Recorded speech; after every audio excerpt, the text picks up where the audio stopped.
Reconstruction of Ummah, DailyMarkers.com।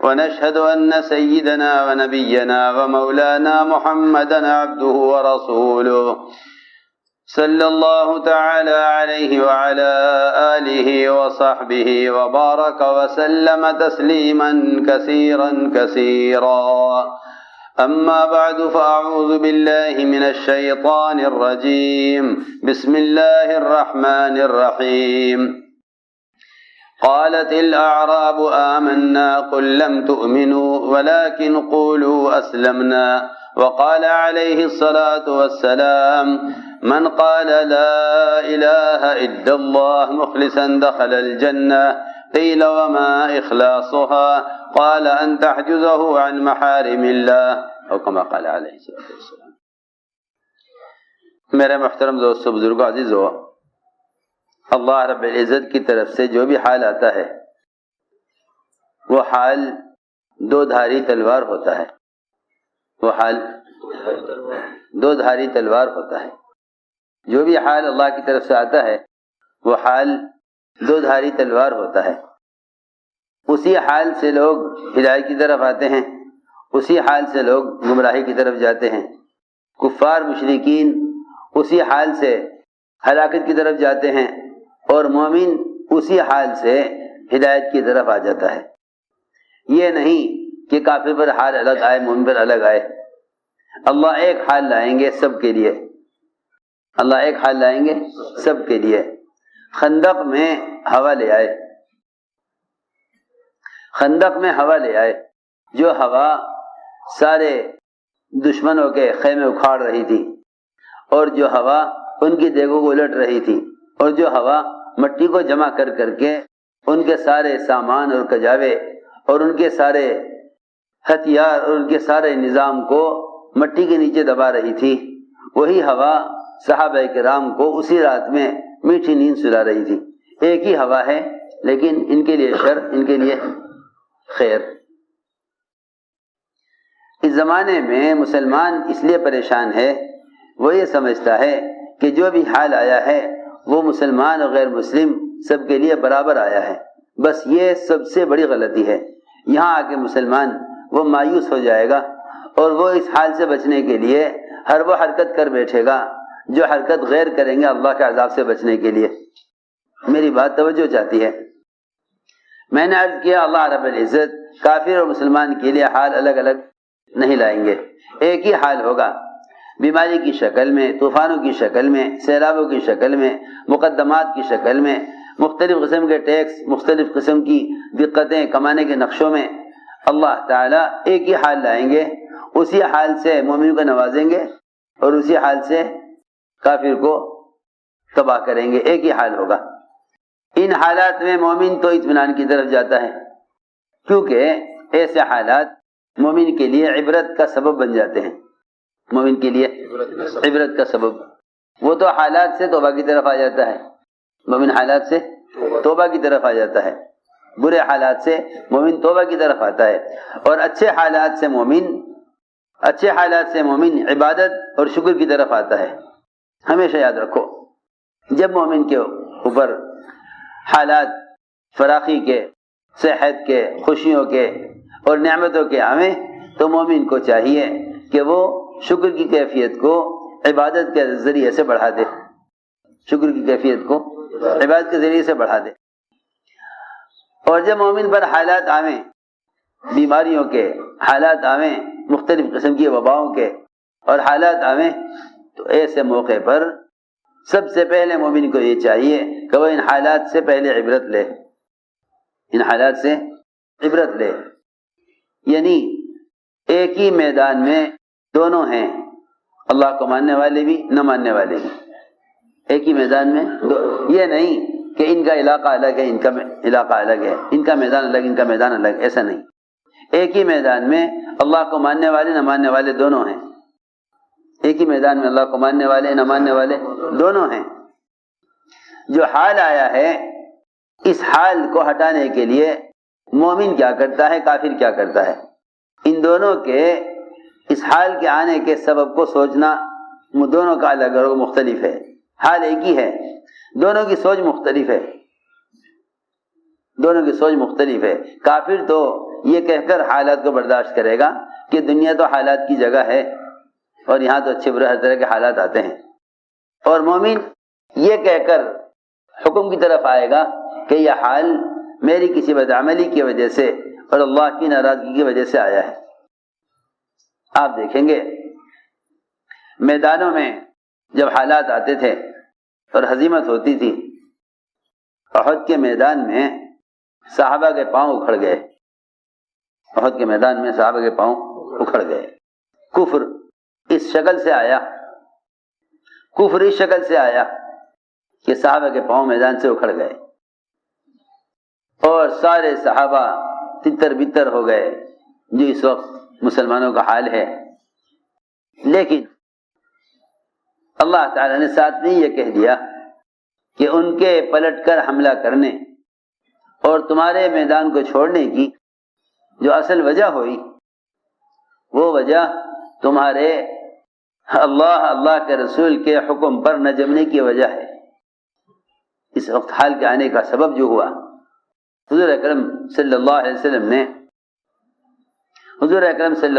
نے 50 تیر انداز جبل رمات پر متعین فرما دیے تھے. 50 تیر انداز کس پر؟ جبل رمات، وہ ایک پہاڑی ہے، اس پر آپ نے 50 تیر انداز ان پر ایک امیر متعین کیا، اس لیے کہ کوئی بھی جماعت بنتی تھی تو وہ امیر کے بغیر نہیں بنتی تھی. کوئی بھی کام دیا جاتا تھا کسی جماعت کو تو اس پر لازم تھا کہ اس پر ایک امیر متعین کیا جائے، جو نہیں مل جل کے کام کر لو، نہیں، اس پر ایک امیر متعین کیا جاتا تھا. عبداللہ بن جبیر کو، دھیان سے بات سننا خوب، عبداللہ بن جبیر کو آپ نے ان 50 تیر اندازوں کا امیر متعین کر دیا، اور آپ نے یہ فرمایا کہ دیکھو اگر میدان ہمارے ہاتھ سے نکل جائے اور کفار غالب آ جائیں اور ہماری لاشیں میدان میں پڑی ہوئی ہوں، ہماری لاشیں میدان میں پڑی ہوئی ہوں اور آسمان سے چیل و کوے اتر کر ہماری لاشوں سے گوشت نوچ کر کھا رہے ہوں، تب بھی تم یہاں سے مت ہٹنا، ہماری بات بہت توجہ سے سننی پڑے گی. اس زمانے میں تو کفار اور مشرکین اللہ کی ذات عالی پر اور اس کے فیصلوں پر یقین رکھنے والے ایک آواز لگائیں گے کسی وبا کی، مسلمان بقول حضرت کہ چوہے جیسا ایمان ہو جاوے گا، چوہے جیسا ایمان ہو جاوے گا. ذرا سی کوئی آواز لگے گی کسی چیز کی، یہ چوہوں کی طرح اپنا بل بھول جائیں گے.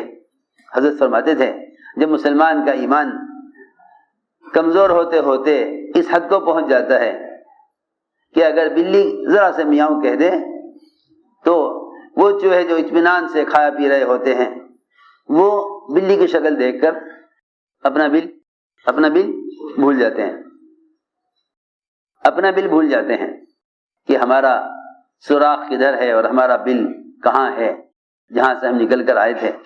بلی کی دہشت سے چوہا اپنا بل بھول جاتا ہے. حضرت فرماتے تھے کہ یہ کیفیت زمانے میں مشرک کی ہوتی تھی کہ وہ کسی مصیبت کے آنے پر اور کسی عذاب کے آنے پر یہ بھول جاتا تھا کہ انہیں کیا کرنا ہے. میری بات توجہ سننا، بہت ذرا سی کوئی بات پیش آ جاتی ہے اس زمانے میں مسلمان بھول جاتا ہے کہ اس وقت میرے ذمہ کیا کام کیا گیا تھا۔ حضور اکرم صلی اللہ علیہ وسلم نے صحابہ کو میدان میں جمانے کے لیے اور اللہ کی مدد کے آنے کے لیے حکم یہ فرمایا کہ اگر ہمیں شکست ہو جائے اور کفار میدان پر غالب آ جائیں اور ہماری لاشیں میدان میں پڑی ہوئی ہوں اور آسمان سے پرندے اتر کر ہماری لاشوں سے گوشت کھانے لگیں تو تم ان پرندوں کو اڑانے کے لیے بھی اس پہاڑ سے نہ ہٹنا۔ سنو غور سے بات، ان پرندوں کو ہماری لاشوں سے اڑانے کے لیے۔ اللہ اکبر۔ بات کیا ہے کہ بات یہ ہے کہ اللہ کا دین اور اس کے فرائض وہ ایسے ہیں کہ کوئی بھی حال آ جائے لیکن تم اللہ کے رسول کے حکم پر جمے رہنا، اللہ کے رسول کے حکم پر جمے رہنا۔ صلاۃ خوف اس لیے دی تھی تاکہ نماز کی اہمیت معلوم رہے۔ صلاۃ خوف اس لیے دی تھی تاکہ دو چیزیں معلوم رہیں، ایک نماز اور دوسرے جماعت کی نماز۔ صلاۃ خوف اس لیے دی تھی کہ تاکہ دو چیزیں کی اہمیت باقی رہے کہ دشمن مقابلے پر ہے، ایسے موقع پر نماز کا کیا کریں، کیا افرادی پڑھ لیں؟ میں نے شروع سے ایک بات عرض کر رہا ہوں کہ اللہ تعالیٰ کے ایک حال آتا ہے، اللہ تعالیٰ اس حال کے آنے پر مسلمان کی اطاعت کا امتحان لیتے ہیں کہ یہ حال میں عمل پر کتنا جمنے والا ہے۔ میں نے عرض کیا کہ صلاۃ خوف یہ نہیں کہا گیا کہ اس وقت تم دشمن کے مقابلے پر ہو، ہم اس وقت کے لیے تمہاری لیے نماز جماعت کی نماز کو معاف کر دیتے ہیں کیونکہ اس وقت دشمن مقابلے پر ہے۔ وہ دشمن وبا کی شکل میں ہو، وہ دشمن ہتھیاروں کی شکل میں ہو، وہ دشمن حملہ آور ہو، کسی بھی شکل میں ہو، کوئی بھی رکاوٹ اور کوئی بھی معنی پیش آ جائے اللہ کے فریضے کے ادا کرنے میں کسی بھی شکل میں نے عرض کیا کہ صلاۃ خوف دو چیزوں کی اہمیت کو بتانے کے لیے ہے۔ صلاۃ خوف دو چیزوں کی اہمیت کو بتلانے کے لیے ہے، ایک نماز اور دوسرے جماعت کی نماز۔ تم اپنی پوری جماعت کو مسلمانوں کی دو حصوں میں تقسیم کر لو، مگر نماز اور جماعت اور میدان یہ چھوڑنا نہیں ہے۔ میں نے عرض کی ہے ایک مثال، حضور اکرم صلی اللہ علیہ وسلم نے حکم فرمایا کہ دیکھو اگر ہمیں شکست ہو جائے اور آسمان سے پرندے اتر کر ہمارے گوشت نوچ کر کھانے لگیں تو ان پرندوں کو اڑانے کے لیے بھی یہاں سے نہ ہٹنا۔ اور دوسرا حکم یہ دیا کہ اگر ہمیں فتح ہو جائے اور دشمن میدان چھوڑ کر بھاگ جائے اور مال غنیمت ہم سمیٹنے لگیں تو تم 50 آدمی مال غنیمت کی فضیلت کے لیے بھی کیونکہ مال غنیمت کی فضیلت ہے، مال غنیمت اس امت کے لیے حلال کیا گیا ہے۔ پچھلی امتوں کے لیے جتنا مال غنیمت ہوتا تھا آسمان سے آگ آ کر کھا جاتی تھی، اس امت کے لیے مال غنیمت کو حلال کر دیا گیا، بڑی فضیلت۔ اگر ہمیں فتح ہو جائے اور ہم مال غنیمت سمیٹ رہے ہوں میدان سے اور کام پورا ہو جاوے اور دشمن پیٹ پھیر کر بھاگ جاوے تب بھی تم یہاں سے نہ ہٹنا، دونوں صورتوں میں، نہ فتح کی شکل میں اور نہ شکست میں۔ سنو توجہ سے بات، تمہیں یہاں سے نہیں ہٹنا ہے۔ اللہ کی شان، اللہ تعالیٰ نے فتح دکھلائی، اللہ نے فتح دکھلائی، دشمن پیٹ پھیر کے بھاگنے لگا۔ ان 50 نے کہا کہ امیر صاحب اجازت دیجئے، ہم نیچے اترے، سب مال غنیمت سمیٹ رہے ہیں، سب مال غنیمت سمیٹ رہے ہیں، اور آپ نے ہمیں پابند کیا ہوا ہے یہاں۔ امیر صاحب نے کہا نہیں، اس کی تو اجازت نہیں دے سکتا، اس لیے کہ حضور اکرم صلی اللہ علیہ وسلم کا یہ حکم ہے، اللہ کے نبی کا یہ حکم ہے کہ یہاں سے مت ہٹنا۔ وہ کہنے لگے کہ ہاں جی ٹھیک ہے، یہ حکم تھا مگر اس وقت تھا، اب حالات اور ہیں۔ میں کہا نہیں، حالات کچھ بھی ہوں، ہمیں میدان نہیں چھوڑنا، ہمیں حکم نہیں توڑنا۔ انہوں نے کہا کہ تو آپ اجازت دیجئے ورنہ ہم اترتے ہیں۔ انہوں نے اجازت نہ دی تو 50 صحابہ میں سے 40 صحابہ وہ اپنے امیر کی نافرمانی کر کے اور ان کی بات کا انکار کر کے 40 صحابہ جبل رمات سے نیچے اتر گئے۔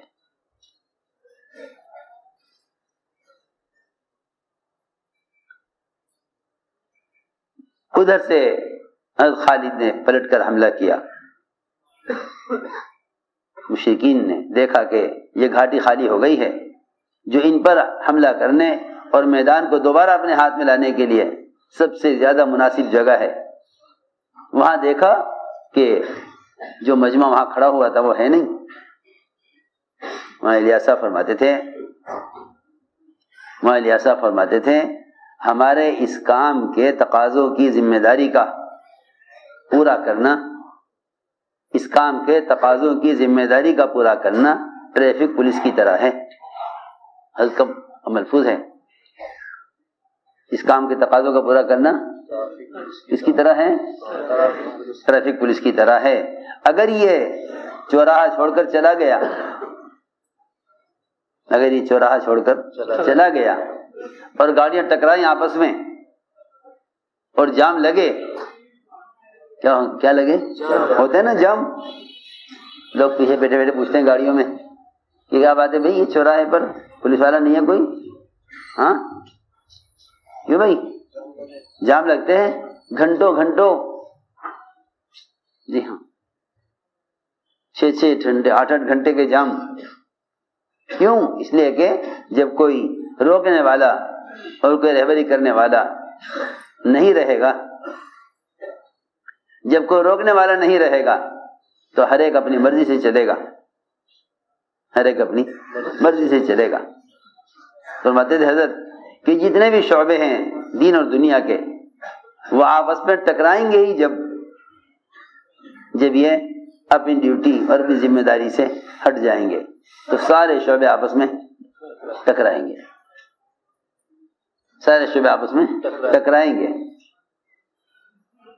حضور اکرم صلی اللہ علیہ وسلم کی ہدایات پر عمل نہ ہوا اور یہ ان میں سے 40 صحابہ نیچے اتر گئے۔ ادھر سے خالد نے آگے حملہ کیا، جو 10 باقی رہ گئے تھے اوپر، جو اطاعت پر تھے، وہ شہید کیے گئے۔ پھر آ کر حملہ کیا میدان میں، اور ایسا حملہ کیا مشرکین نے صحابہ پر کہ صحابہ کو خبر ہی نہیں تھی کہ ان میں سے ہر ایک کی پیٹھ پر پیچھے ایک دشمن سوار ہے۔ میں نے عرض کی ہے ساری بات سیدھے سمجھانے کے لیے کہ اللہ رب العزت حال آتے ہیں دیکھنے کے لیے کہ یہ حکم پر کتنا جمنے والے ہیں۔ سارا میدان مسلمانوں کے ہاتھوں سے غیروں کے ہاتھوں میں چلا گیا، سارا میدان مسلمانوں کے ہاتھوں سے غیروں کے ہاتھوں میں چلا گیا۔ ایک ذرا سی غلطی کی وجہ سے، وہ بھی یہ سوچ کر کہ اب شاید اس کی ضرورت نہیں ہے۔ میں نے عرض کیا کہ جتنے بھی اجتماعی اعمال ہیں، یہ اجتماعی اعمال سب سے زیادہ کفر کا مقابلہ کرنے. اور اجتماعی اعمال سب سے زیادہ فرشتوں کے نزول کا سبب ہیں. فرشتوں کے نزول کا سبب ہیں. اجتماعی اعمال فرشتوں کے نزول کا سبب ہیں. اجتماعی اعمال یہ امت کا امتیاز ہے. امت کی امتیازی شان اجتماعی اعمال میں ہے. 5 مرتبہ نماز کے فریضے پر 5 مرتبہ نماز کے فریضے پر مسلمانوں کا مسجدوں میں جمع ہونا. 5 مرتبہ نماز کے فریضے پر مسلمانوں کا مسجد میں جمع ہونا. جس طرح میں کہہ رہا ہوں الفاظ پہ غور کرو. 5 مرتبہ مسلمانوں کا اجتماعی طور پر فرائض کو ادا کرنے کے لیے مسجد میں جمع ہونا، یہ مسلمان کا اپنے آپ کو نفاق اور کفر سے بری ہو کر دکھلانا ہے کہ ایک دن میں صبح سے لے کر شام تک تم 5 مرتبہ مسجد میں جمع ہو. یہ بتلانے کے لیے کہ ہم مسلمان ہیں. یہ بتانے کے لیے کہ ہم مسلمان ہیں. 5 مرتبہ مسجد میں جمع ہو صبح سے لے کر رات تک روزانہ. یہ دکھانے کے لیے کہ ہم مسلمان ہیں. اگر تم یہ نہیں کرتے ہو تو پھر جماعت کی نماز کے چھوڑنے کو نفاق کہا گیا ہے. جماعت کی نماز چھوڑنے کو نفاق کہا گیا ہے کہ جماعت کی نماز کا چھوڑنا نفاق ہے. اور نفاق بھی اس کا نفاق ہے جس کا نفاق تمام صحابہ پر کھلا ہوا ہے. جس کا نفاق تمام ایمان والوں پر کھلا ہوا ہے وہ نفاق ہے. وہ نفاق ہے وہ جس کا نفاق سارے مسلمانوں پر کھلا ہوا ہے. سب جانتے کہ ہاں یہ آدمی منافق ہے، کیونکہ منافق 2 قسم کے تھے. ایک معلوم النفاق، ایک مجہول النفاق. ایک نفاق ایسے منافق تھے جن کا نفاق چھپا ہوا تھا. جن کا نفاق چھپا ہوا تھا وہ تو جماعت کی نماز کے لیے آ جایا کرتے تھے ابھی نفاق کو چھپانے کے لیے. ارے سنو تو صحیح، جن کا نفاق چھپا ہوا تھا وہ تو جماعت کی نماز کے لیے آ جایا کرتے تھے اپنے نفاق کو چھپائے رکھنے کے لیے. جن کا نفاق کھل چکا تھا وہ سوچتے تھے کہ جماعت کی نماز میں جانے سے فائدہ کیا ہے جب لوگ ہمیں جانتے ہیں کہ ہم منافق ہیں. اس لیے آپ نے پڑھا ہوگا روایت میں، سنا ہوگا بارہا فضائل اعمال میں کہ جس کا نفاق کھلا ہوا ہے وہ تو جماعت کی نماز چھوڑ دیا کرتا تھا، لیکن عام منافق کی مجال نہیں تھی کہ وہ جماعت کی نماز چھوڑ دے. میں تمہیں کس طرح سمجھاؤں؟ منافق تو نفاق کو چھپانے کے لیے جماعت کی نماز کا اہتمام کرتا تھا، لیکن مسلمان اسلام کو ظاہر کرنے کے لیے جماعت کی نماز کا اہتمام نہیں کرتا. سوچو تو صحیح، منافق تو نفاق کو چھپانے کے لیے جماعت کی نماز کا اہتمام، اور مسلمان اپنے اسلام کو ظاہر کرنے کے لیے جماعت کی نماز کا اہتمام نہیں کرتے. آپ ذرا فرق دیکھیں. میں نے ایک بات عرض کی ہے کہ اللہ رب العزت جو بھی حال لاتے ہیں وہ حال ایمان والوں کے امتحان کے لیے لاتے ہیں. ایمان والوں کے امتحان کے لیے لاتے ہیں. بس ایمان والے تو حالات سے عبرت لے لیتے ہیں. ایمان والے حالات سے عبرت لے لیتے ہیں. اللہ نے فوراً دکھلا دیا.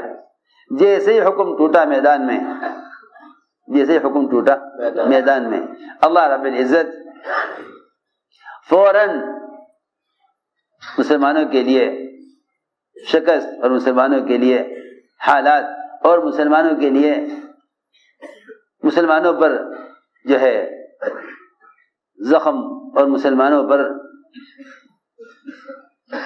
حالات تنگی کے لیے آئے، اور سارا میدان باوجود وسعت کے ان پر تنگ ہو گیا، صرف اس لیے تاکہ مسلمان اس وقت میدان میں اپنی غلطی کا احساس کریں، اپنی غلطی کو یاد کریں کہ ہاں ہم سے یہ غلطی ہوئی ہے، ہمیں یہ کہا گیا تھا کہ یہ مت کرنا، مگر ہم نے خلاف ورزی کی ہے اور حکم کو توڑا ہے۔ اللہ نے فوراً دکھا دیا، اللہ نے فوراً دکھلا دیا، اللہ نے فوراً دکھلا دیا۔ میری بات یاد رکھیو، یہ کافر کا مزاج ہے کہ جب عذاب آئے تو سنبھل جائے، جب عذاب ہٹ جائے تو پھر گناہوں کی طرف چل دے، یہ کافر کا مزاج ہے۔ انا کاشف العذاب قلیلا انکم عائدون، کہ ہم ہلکا سا بیماری ہٹا کر، وبا کو ہٹا کر، عذاب کو ہٹا کر دیکھیں گے کہ تم کیا کرتے ہو۔ مومن تو ذرا سے جھٹکے سے توبہ کی طرف آ جائے گا، لیکن کافر ذرا سا عذاب ہٹنے پر گناہوں کی طرف واپس چلا جائے گا۔ مومن تو ذرا سا عذاب آنے پر گناہوں سے توبہ کر لے گا، اطاعت کی طرف آ جائے گا، لیکن کافر ذرا سا عذاب ہٹنے پر گناہوں کی طرف واپس آ جائے گا۔ اللہ فرماتے ہیں انا کاشف العذاب قلیلا انکم عائدون، ہم عذاب کو تھوڑی سی مدت کے لیے ہٹائیں گے تو تم گناہوں کی طرف، شرک و کفر کی طرف دوبارہ جاؤ گے۔ میرے دوستو عزیزو، میری ساری بات کا خلاصہ یہ تھا کہ عذاب تو کسی بھی شکل میں آئے گا، لیکن وہ عذاب ایک ہی عذاب اور ایک ہی حال مومن کے لیے انابت کا، توبہ کا اور گناہوں پر ندامت کا سبب ہوگا، اور کافر کے لیے ہلاکت کا سبب ہوگا۔ کوئی بھی عذاب مومن کی ہلاکت کے لیے نہیں آتا، کوئی بھی عذاب مومن کی ہلاکت کے لیے نہیں آتا، کوئی بھی عذاب مومن کی ہلاکت کے لیے نہیں آتا۔ وہ تو مومن کو توبہ کی طرف لانے کے لیے اور تنبیہ کے لیے اللہ رب العزت ایمان والے پر حالات لاتے ہیں۔ بس یاد رکھو، ان حالات سے عبرت کون لے گا؟ ان حالات سے عبرت کون لے گا؟ عبرت لینے کے لیے ایمان شرط ہے، عبرت لینے کے لیے ایمان شرط ہے، عبرت لینے کے لیے ایمان شرط ہے، Reconstruction of Ummah. عبرت لینے کے لیے ایمان شرط ہے۔ کافر عبرت نہیں لے گا، کافر عبرت نہیں لے گا، کافر عبرت نہیں لے گا، اس لیے کہ عبرت لینے کے لیے ایمان شرط ہے، عبرت لینے کے لیے ایمان شرط ہے۔ مطلب یہ ہے کہ یہ حال کس طرف سے آیا، اس کے آنے کا رخ اور اس کے آنے کا سبب معلوم ہونے کے لیے آدمی کو بینا ہونا ضروری ہے۔ نابینا کو نہیں خبر کہ یہ پتھر کدھر سے آ کر لگا ہے، کس نے مارا ہے۔ جی ہاں، نابینا کو نہیں معلوم، نابینا کو نہیں معلوم۔ وہ تو صرف جو آدمی بینا ہے وہ دیکھ لے گا کہ یہ کس طرف سے، یہ حال کس طرف سے آیا ہے۔ اس لیے فرمایا کہ مومن کی مثال یہ ہے کہ جب اس پر کوئی حال آئے گا تو یہ فوراً سمجھ لے گا کہ اس حال کے آنے کا میری کون سی بدعملی سے اس کا تعلق ہے۔ اور کافر جب حال آئے گا تو کافر کو جانور کی طرح نہیں معلوم ہوگا کہ فیما عقل و فیما ارسلا، کہ اس پر حال کیوں آیا تھا اور اس پر سے حال کیوں ہٹ گیا۔ اس لیے ہمیشہ کفار کا مزاج یہ رہے گا، آج بھی اور آئندہ بھی، کہ وہ ہر آنے والے حال کو دنیا کے کسی سبب سے جوڑیں گے، ہر آنے والے حال کو دنیا کے کسی سبب سے جوڑیں گے، اور مومن آنے والے ہر حال کو اپنے بدن سے نکلنے والی کسی بدعملی سے جوڑیں گے۔ حال ایک ہی ہے، حال ایک ہی ہے سب کے لیے، حال ایک ہے سب کے لیے، مگر مومن آنے والے حالات کو گناہوں سے جوڑے گا، اور کافر آنے والے حالات کو اسباب سے جوڑے گا۔ جو آنے والے حالات کو اسباب سے جوڑے گا وہ آنے والے حال کا دفاع کرنے کے لیے مادی اسباب کا انتظام کرے گا۔ آنے والے حالات کو سے بچنے کے لیے مادی اسباب کا استعمال کرے گا، اس کے پاس کوئی عمل نہیں ہے کسی حال سے بچنے کے لیے۔ مسلمان بھی یہ کہیں گے کہ ہاں بھائی، ہم اسباب والوں سے پوچھتے ہیں کہ اسباب والوں تم بتاؤ، اسباب والوں تم بتاؤ یہ حال آیا ہے، اس حال سے بچنے کا کیا سبب ہے؟ میں تمہیں یقینی طور پر عرض کر رہا کہ اگر تم غیروں سے پوچھو گے اپنے حال سے نکلنے کے لیے تو وہ تمہارے اسلامی احکام کو اور تمہارے اجتماعی فرائض کو اور تمہارے نبی کی پیاری سنتوں کو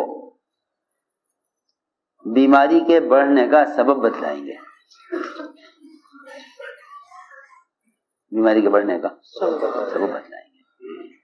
اور تم یہ کہہ کر سنتوں کو چھوڑو گے اور یہ کہہ کر فرائض کو چھوڑو گے اور یہ کہہ کر اجتماعی اعمال کو چھوڑو گے کہ یہ بیماری کے بڑھنے کے اسباب ہیں۔ سوچو تو صحیح،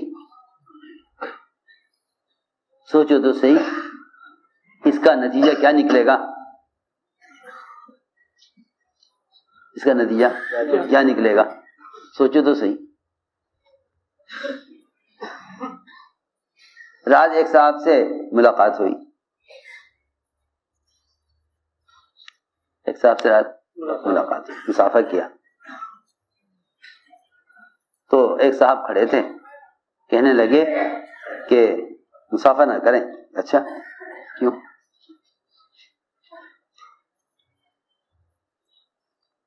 کیوں؟ کہنے لگے کہ بیماری، تو میں نے کہا مجھے تو اس بات کا یقین ہے کہ بیماریاں گناہوں سے آتی ہیں اور مسافر سے گناہ معاف ہوتے ہیں، مسافر سے گناہ معاف ہوتے ہیں اور بیماریاں گناہوں سے آتی ہیں۔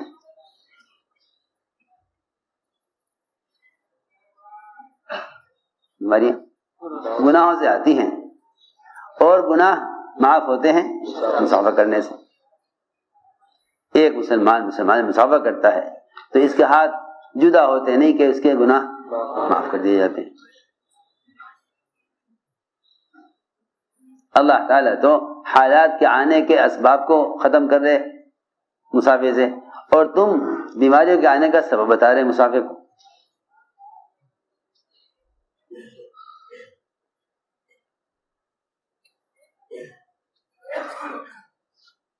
عجیب بات ہوئی۔ برابر میں ایک صاحب کہنے لگے کان میں کہ یہ جو آپ سے پوچھ رہا تھا نا مسافر کے لیے منع کر رہا تھا، یہ پولیس والا تھا سادی وردی میں۔ کون تھا؟ پولیس والا تھا سادی وردی میں، یہ دیکھتا پھر رہا تھا کہ یہاں کوئی مسافر تو نہیں کرتا۔ سنو تو صحیح، میں نے کہا اسے یہاں لاؤ بلا کے۔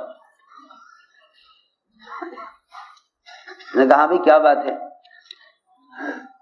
کہنے لگا جی وہ ایسی بات ہے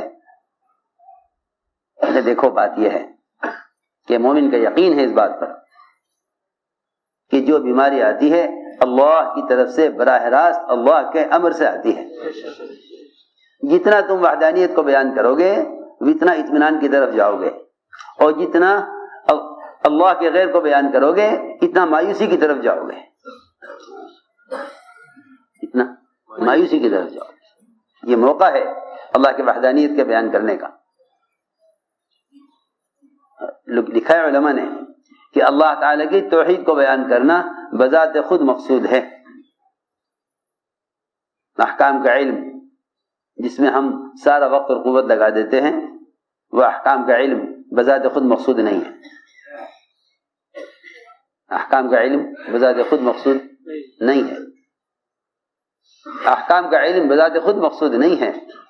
احکام کا علم تو عمل کے لیے مقصود ہے، اور اس سے فراغت ہو جائے گی، اس سے فراغت ہو جائے گی۔ احکام کا علم عمل کے لیے مقصود ہے، اس سے فراغت ہو جائے گی، لیکن اللہ کی وحدانیت کا بیان کرنا بذات خود مقصود ہے، اس سے مومن کو فراغت نہیں ہے۔ اللہ کی وحدانیت کو بیان کرنا بذات خود مقصود ہے، اس سے مومن کو فراغت نہیں ہے۔ یہ لکھا علماء نے کہ اللہ کی توحید کا بیان کرنا بذات مقصود ہے، احکام کا علم عمل کے لیے مقصود ہے۔ عمل کے علم سے فراغت ہو جائے گی۔ آپ نماز پڑھتے ہیں، نماز کا علم حاصل کر لیا آپ نے، آپ ہر نماز میں کتاب کھول کر نہیں دیکھتے کہ نماز کا کیا طریقہ ہے۔ آپ ہر سال روزے رکھتے ہیں رمضان میں، آپ کتاب کھول کر نہیں دیکھتے کہ روزہ رکھنے کا کیا طریقہ ہے۔ آپ اندر کے علم سے مسلسل عمل کر رہے ہیں۔ اب آپ مسائل کے علم سے اور عمل کے طریقے کے علم سے فارغ ہو گئے۔ اس لیے نیکی کا مدار علم پر نہیں، نیکی کا مدار توحید پر ہے، نیکی کا مدار توحید پر ہے۔ میں نے غور کیا کہ نیکیوں کا مدار توحید پر ہونے کا کیا مطلب ہے۔ سنو توجہ سے میری بات، میں نے غور کیا کہ نیکیوں کا مدار توحید پر ہے، اس کا کیا مطلب ہے؟ ان توحید راس الطاعات، اس کا کیا مطلب ہے؟ مطلب تو جب سمجھ میں آتا ہے آدمی کو، جب کوئی جھٹکا اور کوئی حال آتا ہے نا، تب آدمی کی عقل کھلتی ہے۔ یہ اصولی بات ہے یہ کہ جب کوئی حال آتا ہے تو پھر انسان کو عقل آتی ہے۔ جب کوئی حال آتا ہے تو انسان کو عقل آتی ہے، کیونکہ اگر حالات نہ آئیں تو انسان بالکل سونے والے کی طرح ہے، سونے والے کو جھٹکا دے کر اٹھایا جاتا ہے۔ سنو غور سے، توجہ سے بات سنو۔ سونے والے کو ہلا کر اٹھایا جاتا ہے۔ میں نے غور کیا کہ نیکی کا مدار توحید پر ہونے کا کیا مطلب ہے۔ مطلب یہ ہے کہ جب کوئی حال آئے گا تو جن کا یقین اللہ کی ذات عالی پر نہیں ہے اور وہ روزانہ اللہ کی وحدانیت کے بیان کرنے کو اپنا وظیفہ نہیں سمجھتے،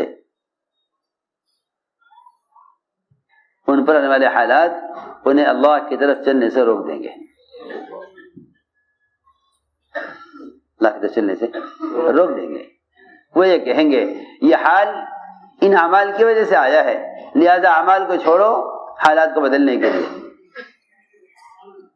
میں نے عرض کیا کہ اللہ کی وحدانیت کو بیان کرنا بذات خود مقصود ہے، اللہ کی وحدانیت کو بیان کرنا بذات خود مقصود ہے۔ فرمایا ایسا نیکی کا مدار توحید پر ہے۔ اگر تم نے اللہ کو بولنے اور اس کے تعارف کرانے کو مستقل کام نہ بنایا تو تم پر ایسے حالات آئیں گے کہ ان حالات کے حل کے لیے تمہیں اعمال کے چھوڑنے میں حالات کا حل نظر آئے گا، عمل کے کرنے میں نقصان نظر آئے گا، عمل کرنے میں نقصان نظر آئے گا، عمل کرنے میں نقصان نظر آئے گا، عمل کرنے میں نقصان نظر آئے گا۔ مسلمان سے کہے گا نماز چھوڑ دو، مسلمان سے کہے گا نماز چھوڑ دو۔ یہ ہے بات کہ جب اللہ کی وحدانیت کی بیان نہ کرو گے تو تمہیں اعمال کے چھوڑنے میں کامیابی اور صحت اور عمل کے کرنے میں بیماریاں نظر آئیں گی، شیطان تمہیں یہ دکھلاوے گا۔ میرے دوستو عزیزوں، گناہوں پر جمع ہونا بیماریوں کے منتقل ہونے کا سبب ہے، اور اعمال پر جمع ہونا بیماریوں کے ختم ہونے کا سبب ہے۔ میں تو حیران ہوں کئی دن سے کہ جو بیماریاں گناہوں پر جمع ہونے کی وجہ سے آئی تھیں، ان بیماریوں کو اعمال پر جمع ہونے سے روکنے کے لیے، ان بیماریوں سے بچنے کے لیے اعمال پر جمع ہونے سے روکا جا رہا۔ میری بات توجہ چاہتی ہے؟ جو بیماریاں گناہوں پر جمع ہونے کی وجہ سے وجود میں آئی ہیں، جو بیماریاں گناہوں پر جمع ہونے کی وجہ سے پیش آئی ہیں اور وجود میں آئی ہیں، جن کے نہ ڈاکٹر نام جانتے ہیں نہ ڈاکٹر جن کا علاج جانتے ہیں، جو بیماریاں گناہوں پر جمع ہونے کی وجہ سے آئی ہیں، آپ بتائیے کیا وہ بیماریاں نیک اعمال پر جمع ہونے سے روک کر امت کو بیماریاں ختم ہو جائیں گی؟ وہ تو شیطان نے الٹی پٹی بڑھائی. اس نے کہا کہ دیکھو اگر تم اعمال پر جمع ہوگے تو بیماریاں بڑھیں گی، اگر تم اعمال پر جمع ہوگے بیماریاں بڑھیں گی، اگر اعمال پر جمع ہوگے تو بیماری بڑھے گی. اس کا مطلب یہ ہوا کہ حالات بجائے اللہ کی طرف لے جانے کے انہیں اللہ سے دور لے جا رہے ہیں، انہیں اللہ سے دور لے جا رہے ہیں. حالات انہیں بجائے اللہ کی طرف لانے کے انہیں اللہ سے دور لے جا رہے ہیں. اس لیے ہم نے عرض کیا کہ سب سے بنیادی فریضہ اور سب سے بنیادی حکم اللہ تعالیٰ کا ایمان والوں کے لیے ایمان لانے کا ہے. ایمان والوں کے لیے ایمان لانے کا حکم ہے، حکم ہے ایمان والوں کو ایمان لانے کا. فرمایا یا ایھا الذین آمنوا آمنوا، یا ایھا الذین آمنوا آمنوا، اے ایمان والو تم ایمان لاؤ، اے ایمان والو تم ایمان لاؤ. ایمان لانے کا حکم کس کے لیے؟ ایمان والوں کے لیے. اس زمانے کے مسلمان جو سمجھتے ہیں کہ ایمان لانے کا حکم کافروں کے لیے ہے، ان کو تو اسلام لانے کا حکم ہے، ان کو تو اسلام لانے کا حکم ہے. اسلموا تسلموا، مومن کو ایمان لانے کا حکم ہے، مومن کو ایمان لانے کا حکم ہے. اور اس حکم میں تسلسل ہے، یہ حکم ایک دفعہ ایمان لانے سے پورا نہیں ہوتا. اسلام لانے کا حکم ایک مرتبہ میں پورا ہو جاتا ہے، اسلام لانے کا حکم ایک مرتبہ عمل کرنے سے پورا ہو جاتا ہے. جب کہا اسلام لے آؤ، پر ایک کافر کلمہ پڑھ کر فرائض کو قبول کر کے اسلام میں داخل ہو جائے تو یہ امر ایک مرتبہ کرنے سے، یہ امر ایک مرتبہ پورا کرنے سے پورا ہو جاتا ہے. لیکن ایمان لانے کا جو حکم ہے، اس ایمان لانے کا حکم کو پورا کرنے کے لیے یہ روزانہ انسان کے مومن کے لیے جسمانی غذا کی طرح ہے. اس میں تسلسل ہے، اس میں تسلسل ہے. میں نے عرض کیا کہ ایمان لانے کا حکم ایمان والوں کے لیے ہے. بس سوال اس بات کا ہے، سوال اس بات کا ہے کہ صحابہ اس ایمان لانے کے امر کو پورا کیسے کرتے تھے؟ صحابہ ایمان لانے کے امر کو پورا کیسے کرتے تھے؟ اس کو سمجھنا چاہیے، اس کو سمجھنا چاہیے. صحابہ اللہ پر ایمان لانے کے امر کو پورا کیسے کرتے تھے، اور اس امر کے پورا کرنے کا، اس امر کو پورا کرنے کا کیا طریقہ ہے، اور اس حکم کا کیا مطلب ہے، اس حکم کا کیا مطلب ہے. قرآن میں ہے نا، اللہ نے فرمایا اے ایمان والو ایمان لاؤ. حدیث میں ہے آپ نے فرمایا صحابہ سے اپنے ایمان کی تجدید کرتے رہا کرو، ایمان کی تجدید کرتے رہا کرو، کیونکہ کسی بھی وقت، کسی بھی دن، کسی بھی زمانے میں کوئی ایسا حال آ جائے گا کہ تمہیں اگر مستقل ایمان نہیں سیکھو گے، اگر مسلسل ایمان نہیں سیکھو گے تو کوئی بھی حال آنے والا تمہیں کفر کی طرف لے جائے گا. ارے سنو تو صحیح، اگر مسلسل ایمان کے سیکھنے کو کام نہ بناؤ گے تو کوئی ایسا حال آئے گا جو تمہیں کفر کی طرف لے جائے گا.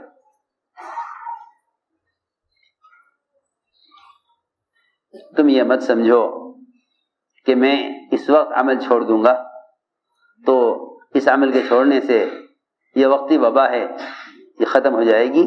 میری بات یاد رکھنا ہمیشہ، حالات میں جس عمل کو چھوڑ دیا جائے گا حالات کی وجہ سے، حالات میں جس عمل کو چھوڑ دیا جائے گا حالات کی وجہ سے، وہ حالات ہمیشہ کے لیے باقی رہ جائیں گے،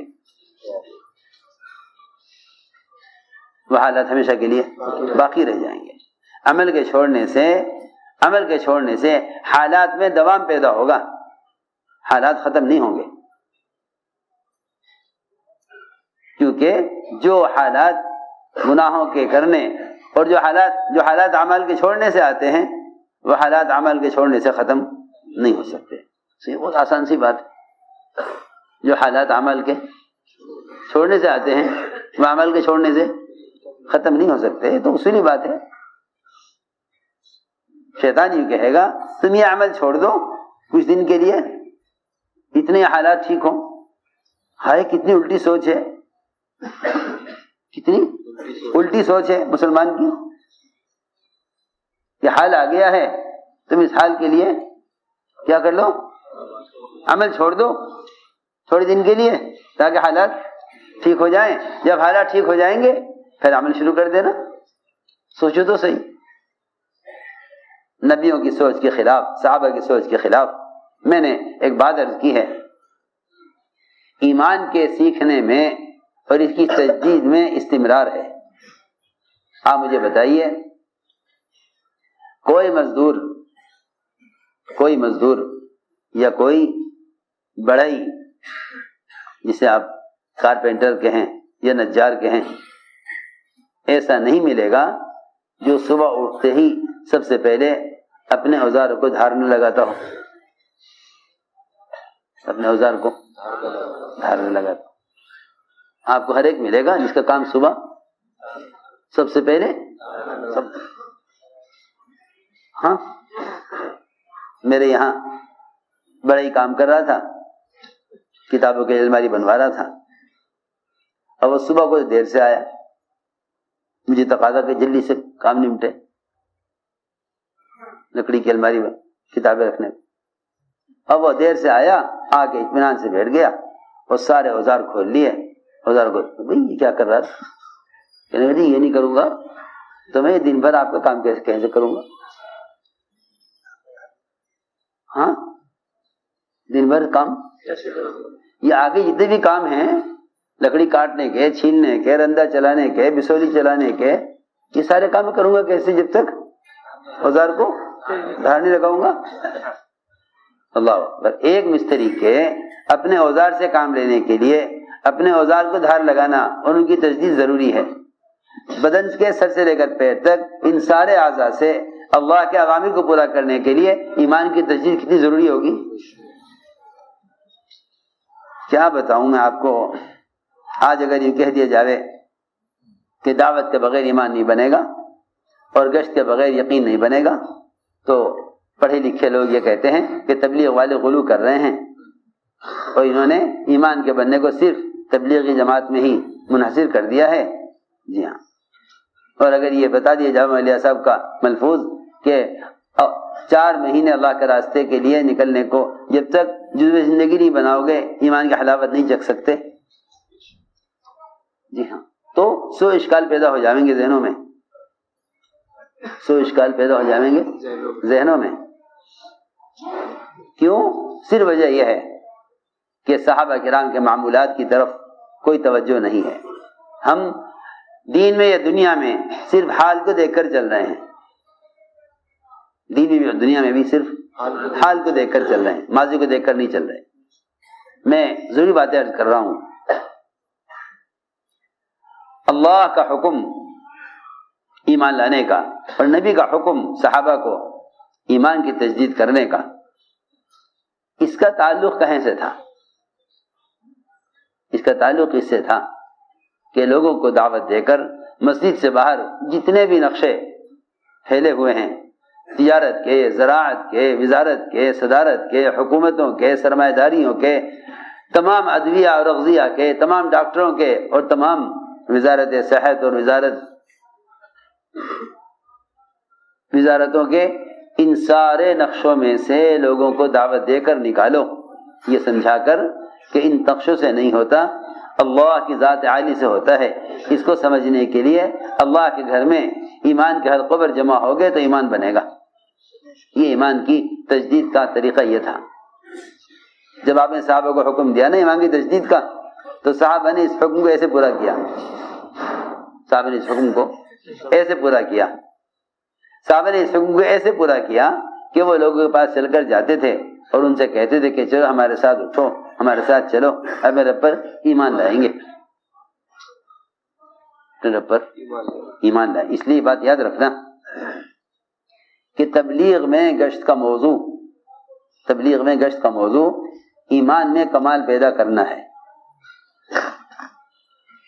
تبلیغ میں گشت کا موضوع ایمان میں کمال پیدا کرنا. اگر آپ اپنے گشت کو صحابہ کی گشت کے عین مطابق کرنا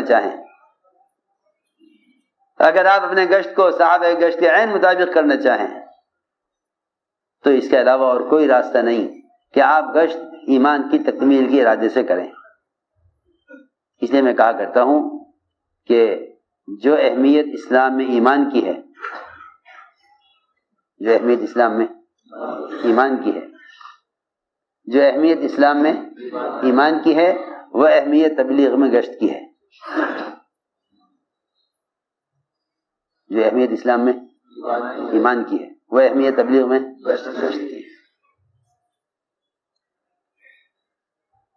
جو ہم تو یوں سوچتے ہیں کہ بھئی دیکھو گشت کا موقع ہے یا نہیں. جی ہاں، مولانا الیاس صاحب نے جماعت گشت کے لیے تیار کی. جماعت گشت کے لیے تیار کی اور پھر دیکھا تھوڑی دیر کے بعد کہ لوگ یہاں بیٹھے. تو میں تم گئے نہیں؟ جماعت نے کہا حضرت بارش بہت تیز ہو رہی ہے، ہم انتظار میں ہیں، ذرا بارش تھم جائے گی تو نکل جائیں گے. حضرت نے فرمایا ذرا باہر دیکھنا بھائی، جھانک کے بارش میں کوئی پھرتا ہوا نظر آ رہا ہے؟ دیکھا ذرا باہر کوئی نظر آ رہا ہے پھرتا ہوا؟ لوگوں نے کہا ہاں جی، وہ ایک صاحب برساتی اوڑے بھاگ رہے ہیں. پوچھا کہاں جا رہے؟ کہ بھئی اسٹیشن جا رہا ہوں، ٹرین پکڑنی ہے. ہوا کرے بارش، ٹرین تو نہیں چھوڑنی، ٹکٹ اتنے کا ہے، اگلی کوئی ٹرین نہیں ہے. جی ہاں، ایک کو دیکھا کہ وہ ریڑھی پر سامان بیچ رہا ہے، بارش ہو رہی ہے لیکن اسی میں وہ اپنا سامان لگا کر نکلا ہوا ہے، برساتی اوڑھے ہوئے ہے. کہ بارش ہے، تم کہاں جا رہے ہیں؟ کہ نہیں جی دکان لگانا ضروری ہے. ہوا کرے بارش. Reconstruction of Ummah. صرف دین اور فرائض رہ گئے جنہیں مسلمان ذرا سی بات پیش آنے پر چھوڑ دے نماز کو، اور ذرا سی بات پیش آنے پر چھوڑ دے گشت کو. میں نے عرض کیا جو آدمی تجارت کو اپنی زندگی کے گزارے کے لیے اور اپنے معاش کے لیے لازم اور ضروری سمجھتا ہے اور اس کے لیے کسی بھی آنے والے حال کی پرواہ نہیں کرتا، تو جو اسباب غیر یقینی ہیں جب مسلمان ان کو نہیں چھوڑ سکتا حالات میں، تو جو اعمال یقینی ہیں انہیں حالات میں کیسے چھوڑ سکتا ہے؟ میں نے عرض کی ایک بات، اللہ کرے وہ سمجھ میں آ جاوے، کہ ہمارے یہاں گشت کا موضوع ایمان میں کمال پیدا کرنا ہے. اس لیے جو اہمیت اسلام میں ایمان کی ہے وہ اہمیت تبلیغ میں گشت کی ہے. جتنی ضرورت مومن کو ایمان کی ہے اتنی ضرورت گشت کی ہے، کیونکہ گشت صحابہ کرام کا گشت ہے ہی اسی لیے، تاکہ اس سے ایمان کی تکمیل ہو. صحابہ کرام کا گشت ہے ہی اس لیے تاکہ اس گشت سے ایمان کی تکمیل ہو. ارے سنو تو صحیح، صحابہ کرام کا گشت ہے ہی اسی لیے تاکہ اس سے ایمان کی تکمیل ہو. کیونکہ امر معروف اور نہی منکر ان دونوں فریضوں کا ادا کرنا یہی ایمان کی تکمیل کا اصل سبب ہے. ارے بھائی بات توجہ سے سنو، یہ بہت اہم باتیں ہیں. امر معروف اور نہی منکر اس فریضے کا ادا کرنا یہی ایمان کی تکمیل کا اصل سبب ہے. اور ہمارے گشت امر معروف اور نہی منکر کے فریضے کو ادا کرنے کے لیے ہیں. گشت کس لیے ہیں؟ بہت اہم بات ہے. آپ کتابوں میں عوامل لکھ دیں اور منکرات لکھ دیں اور معروفات لکھ دیں، یا آپ اخبار میں کوئی کالم امر معروف نہی منکر کا دے دیں، یہ خدا کی قسم امر معروف نہی منکر کا سنت طریقہ نہیں ہے. نہیں. امر معروف و نہی منکر یہ دو فریضے اپنے جسم کے ذریعے ایسے ادا کیے جاتے ہیں جیسے نماز اور روزہ یہ اپنے جسم سے ادا کرنے کے فرائض ہیں. ہماری بات بہت توجہ چاہتی ہے، ہماری بات بہت توجہ چاہتی ہے. جس طرح بدن کے استعمال کے بغیر نماز نہیں ہوگی، جس طرح بدن کے استعمال کے بغیر نماز کا فریضہ ادا نہیں ہو سکتا، جس طرح اپنے بدن کے استعمال کے بغیر نماز کا فریضہ ادا نہیں ہو سکتا، اس طرح اپنے بدن کے استعمال کے بغیر امر معروف اور نہی منکر کا فریضہ ادا نہیں ہو سکتا. بہت دھیان دینا پڑے گا بات کی طرف. جس طرح نماز کا فریضہ جسم کے استعمال کے بغیر ممکن نہیں ہے، اس طرح امر معروف اور نہی منکر کا فریضہ بدن کے استعمال کیے بغیر اس کا ادا ہونا ممکن نہیں ہے. آپ میری بات کی طرف پوری توجہ دیں، کیونکہ یہ گشت مٹر گشتی نہیں ہے، یہ گشت محض ملاقاتیں کرنا نہیں ہے، بلکہ ایمان سیکھنے کے عنوان پر لوگوں کو ان کے ماحول سے نکالنا گشت کرنا ہے. اگر آپ صحابہ کرام کی ملاقاتوں پر اور ان کی گشت پر غور کریں، صحابہ کرام کی ملاقاتیں ان کی گشت پر آپ غور کریں تو آپ کو یہ ملے گا کہ صحابہ سے ملاقاتیں کرتے، ہاتھ پکڑتے، خوشامد کرتے اور صرف اتنا کہتے کہ ہمارے ساتھ چلو، ہمارے ساتھ اٹھو، ہمارے ساتھ بیٹھو مسجد میں، اپنے پر ایمان لائیں گے. آپ کو یہ ملے گا اگر آپ غور سے ذرا حیات الصحابہ پڑھیں اور دیکھیں. حیات الصحابہ میں ایمان کی تجدید کے باب میں صحابہ کا کیا عمل نقل کیا ہے اس میں یہ ملے گا. اور اسی علماء نے لکھا بھی ہے کہ اگر کوئی شخص اپنی ذات کی اصلاح میں مشغول ہے، اپنی ذات کی اصلاح میں مشغول ہے مگر دوسروں کو بھلائی کا حکم نہیں کرتا اور دوسروں کو برائی سے نہیں روکتا تو ایمان کامل نہیں ہوگا.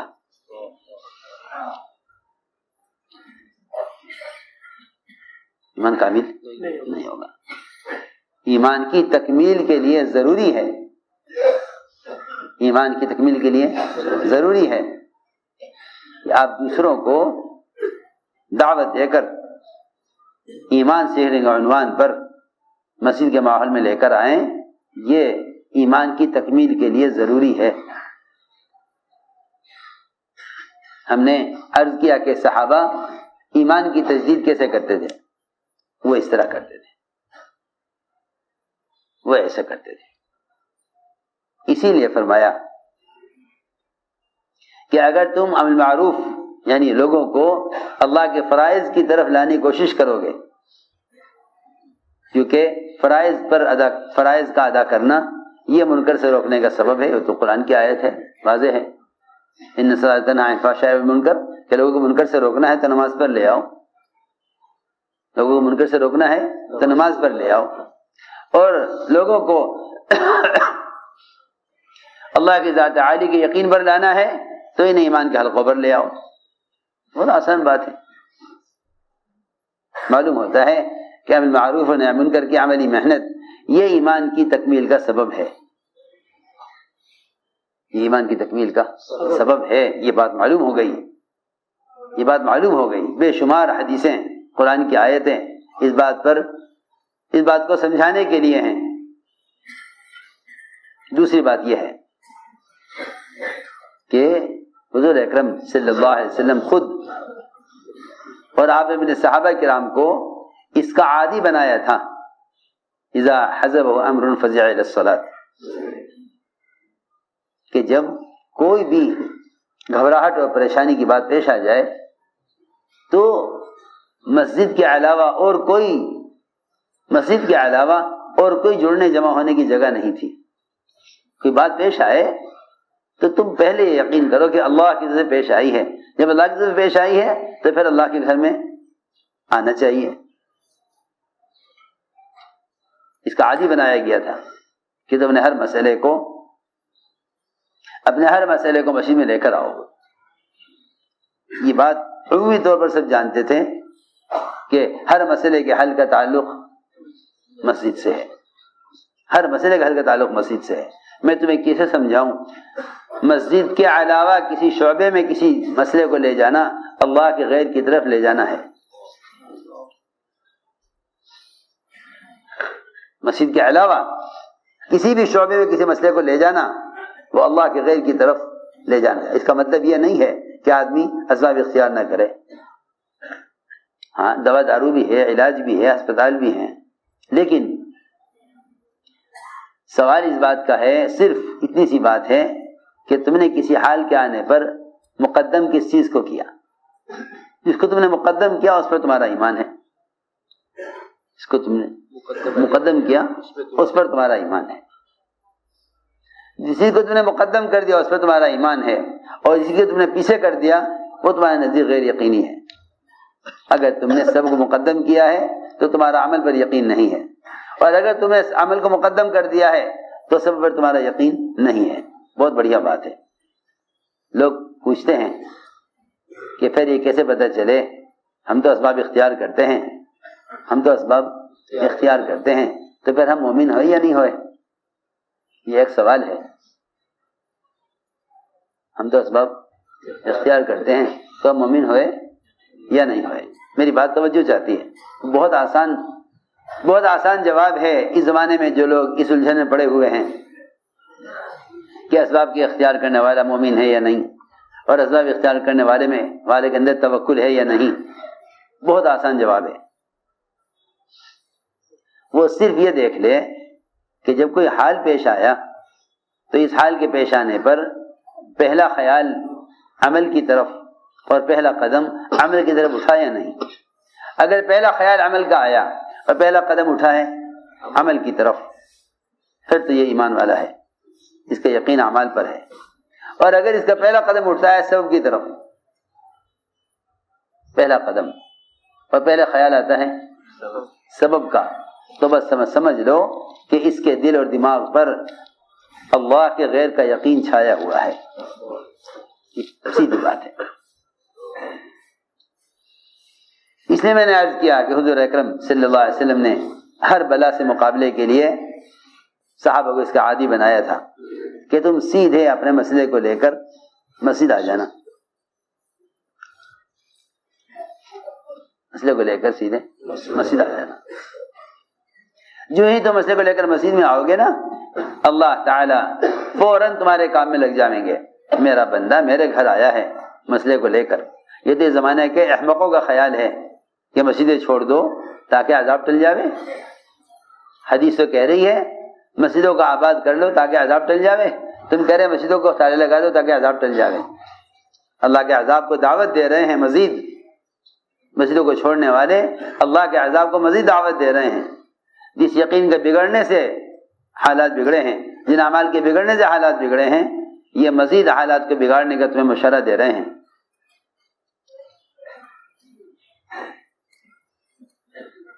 حضور اکرم صلی اللہ علیہ وسلم جمعہ کا خطبہ دے رہے تھے.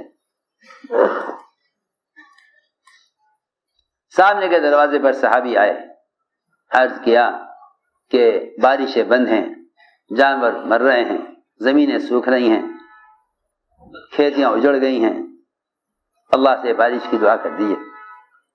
ابھی ہاتھ نیچے نہیں ہوئے تھے کہ سارا آسمان بادلوں سے بھر گیا. اگلے جمعہ تک سورج نظر نہیں آیا. مسلسل ایک ہفتہ بارش، مسلسل ایک ہفتہ بارش. اگلے جمعہ تک سورج نہیں نکلا.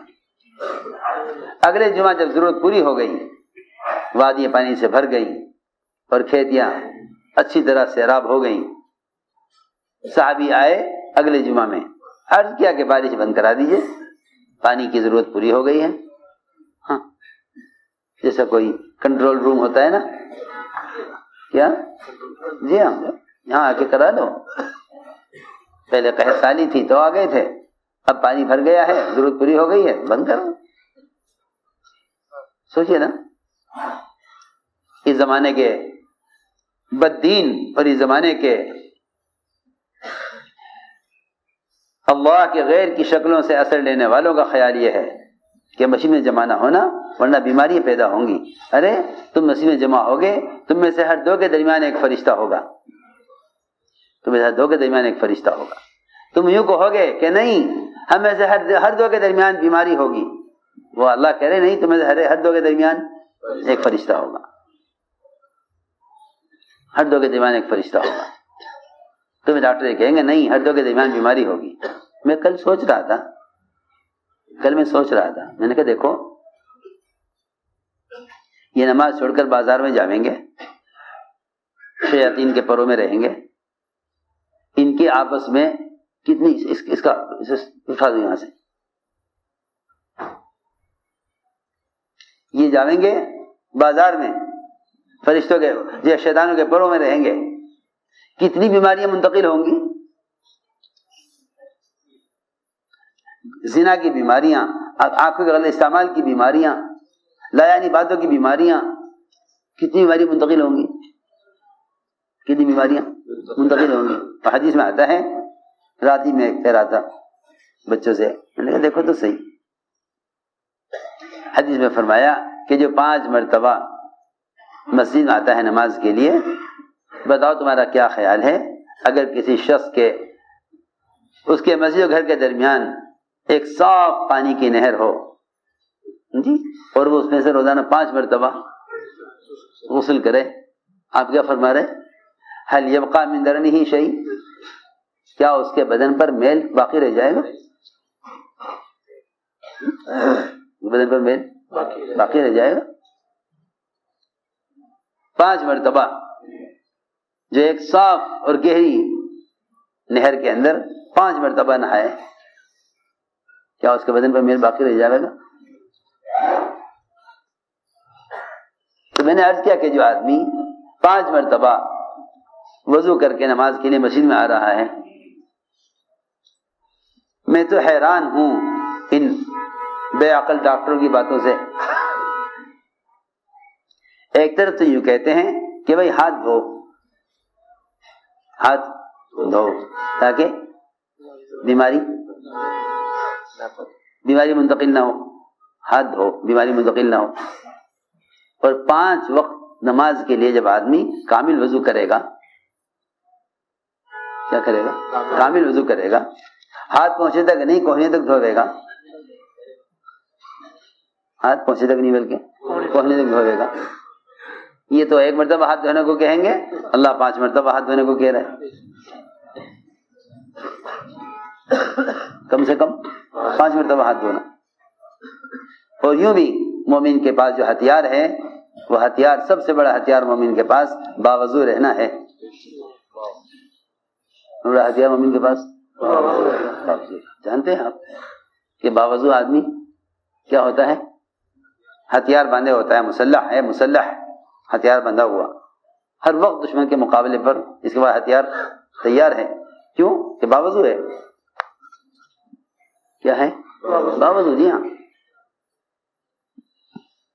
خود ہی یہ کہتے ہیں ہاتھ دھو، اور خود ہی یہ کہتے ہیں کہ ہاں مسجد نہ آؤ نماز کے لیے کہ بیماری منتقل ہوگی. ارے عجیب بات ہے، جو آدمی کامل وضو کر کے آ رہا ہے نماز کے لیے، اس سے بیماری کیسے منتقل ہو جائے گی؟ آپ یہ بھی کہتے ہیں کہ ہاتھ دھو بیماری منتقل نہ ہو، اور یہ بھی کہتے ہیں کہ نہیں نماز ساتھ نہ پڑھنا بیماری منتقل ہوگی. جی ہاں، جب مسلمان گمراہی کے راستے پر چل پڑتا ہے تو اس کو اعمال میں ناکامیاں نظر آنے لگتی ہیں. آدمی گمراہی کے راستے پر چل پڑتا ہے، جو گمراہی کے راستے پر چل پڑتا ہے تو پھر اس کو اعمال میں ناکامیاں نظر آنے لگتی ہیں.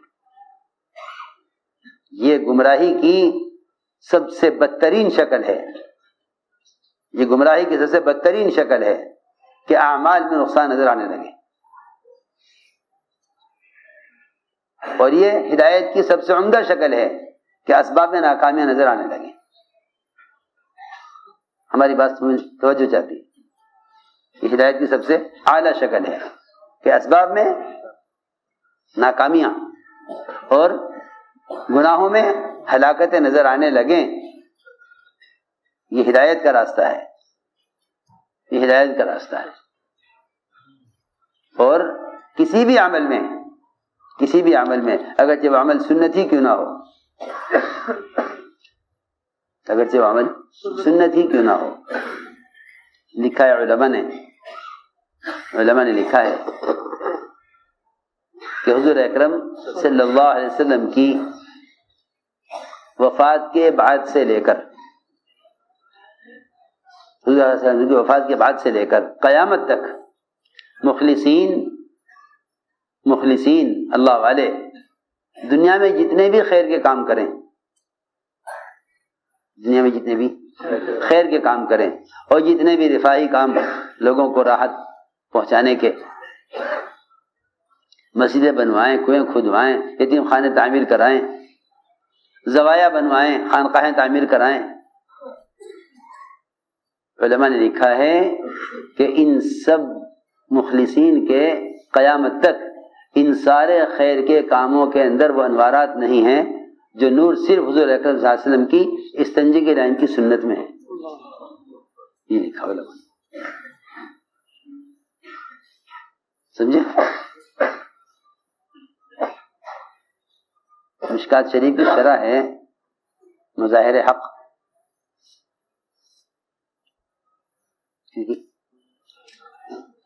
مشکات شریف کی شرح ہے مظاہر حق، اس میں لکھا ہے سنت اور بدعت کے فرق میں، کہ سنت میں اور بدعت میں کیا فرق ہے، اگرچہ وہ بہت اچھی بدعت کیوں نہ ہو، ہاں بھائی اچھے کام ہیں، یہ اچھے کام ہیں،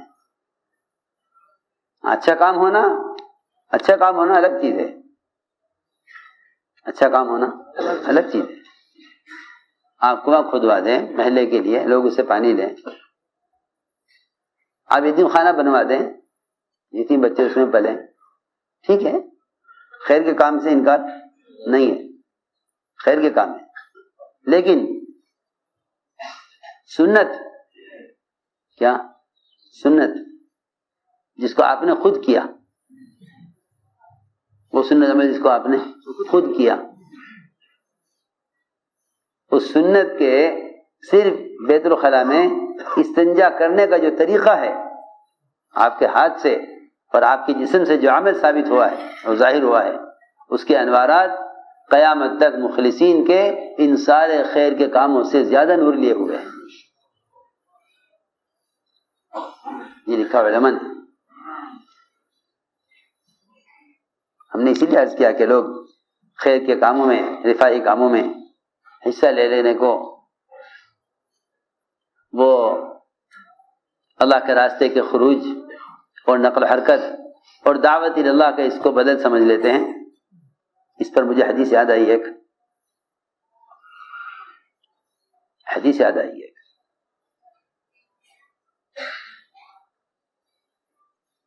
امام المحدثین ابو ہریرہ رضی اللہ تعالی عنہ فرماتے ہیں کہ ایک شخص آیا حضور اکرم صلی اللہ علیہ وسلم کی خدمت میں اور آ کر عرض کیا کہ یا رسول اللہ،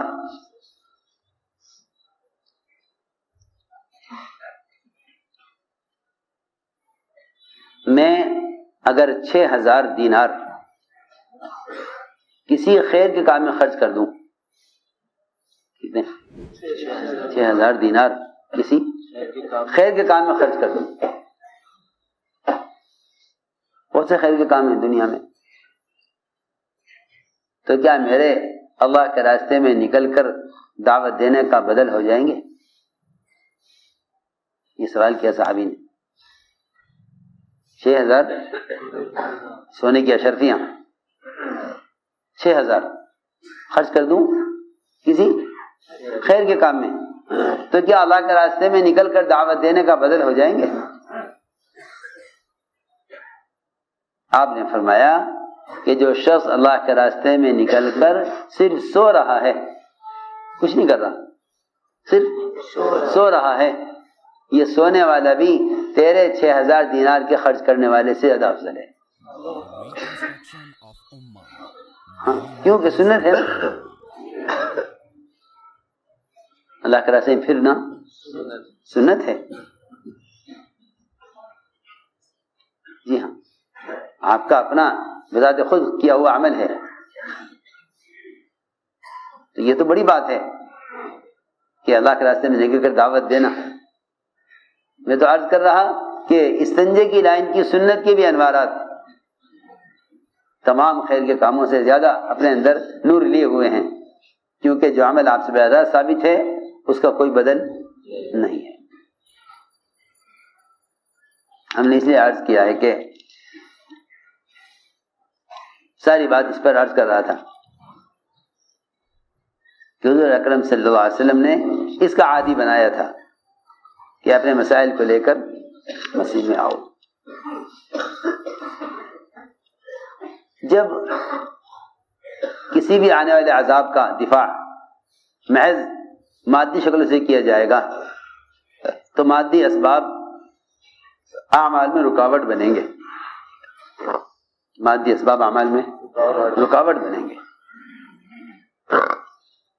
جب بھی کسی عذاب کا مقابلہ مادی اسباب سے کیا جائے گا تو مادی اسباب وہ اعمال میں رکاوٹ بنیں گے.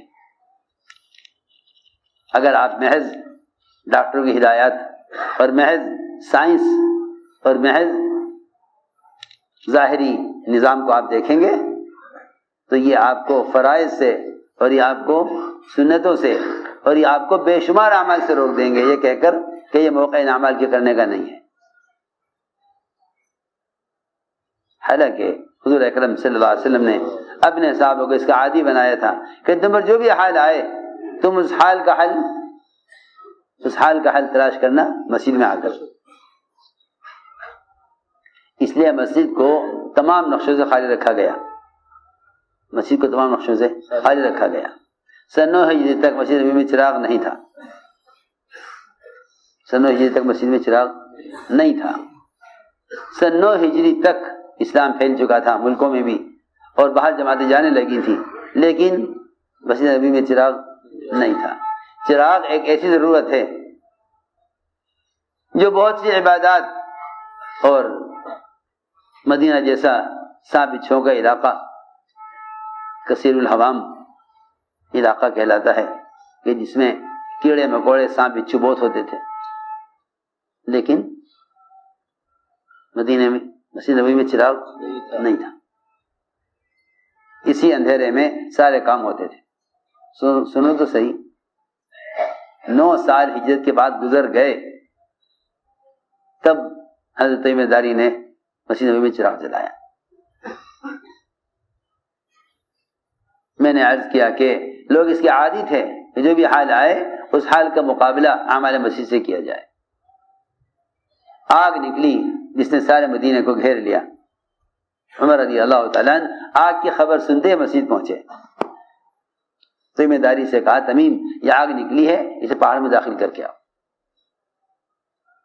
ایک آدمی پورے مدینے سے آگ کی وبا کو اور آگ کے عذاب کو ایسا سمیٹ کر لے گئے جیسا بکریوں کو سمیٹ دیا جاتا ہے ان کے جو ہے ان کی جگہ پر ان کے کھلیان میں بکریوں کو سمیٹ لیا جاتا ہے، کیونکہ ایسے سمیٹ کر لے گئے آگ کو.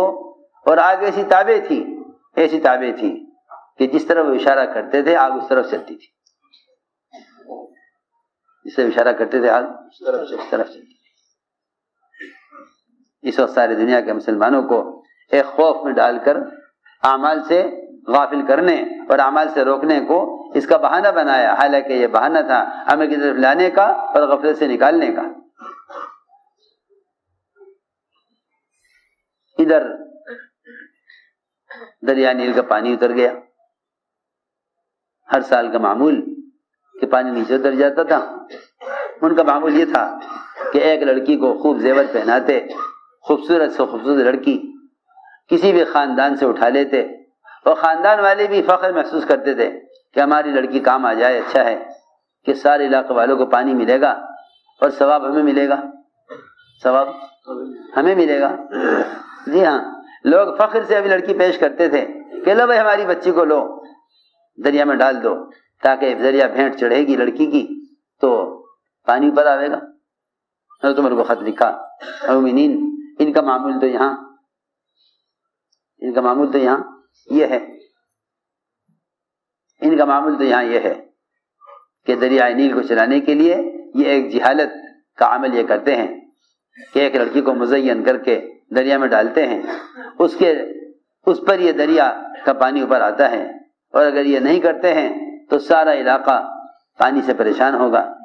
اتنے مرے قحط سالی سے بہتر ہے کہ ایک لڑکی کو پانی میں ڈبو دیا جاوے، ایک لڑکی مر جائے سب کی حیات کا سبب بن جاوے، ایک لڑکی مر جاوے سب کو پانی مل جاوے۔ لکھا کہ نہیں، اسلام اس کی کوئی اجازت نہیں دیتا، اسلام اس کی اجازت نہیں دیتا کہ کسی کو مار کر عذاب ہٹایا جائے، اسلام اس کی اجازت نہیں دیتا۔ اب تو انسان کی قیمت نہیں ہے، اب تو لوگ بیماری کو روکنے کے لیے بیمار کو ختم کرنے کی کوشش میں ہیں۔ بیماری کو روکنے کے لیے بیمار کو ختم کرو، بیماری کو روکنے کے لیے بیمار کو ختم کرو۔ حالانکہ حدیث میں آتا ہے کہ اگر ایک مومن کو قتل کرنے پر تمام آسمان کی مخلوق اور تمام زمین کی مخلوق جتنی بھی ہے، اگر یہ سب کے سب صرف ایک فرد کو قتل کرنے میں شریک ہیں، ایک فرد کو قتل کرنے میں شریک ہیں، ساری مخلوق آسمان کی اور ساری مخلوق زمین کی، اگر یہ سب کے سب شریک ہیں کس میں؟ ایک مومن کو قتل کرنے میں، تو اللہ تعالیٰ اس ساری مخلوق کو جہنم میں ڈالیں گے۔ یہ نہیں کہا جائے گا کہ اس کے قتل کرنے میں کس کا کتنا حصہ ہے۔ اس زمانے میں کیونکہ انسان محنت کا میدان نہیں ہے، وہ اتنا بے قیمت ہو گیا کہ یہ سمجھتے ہیں کہ ایک آدمی کو ختم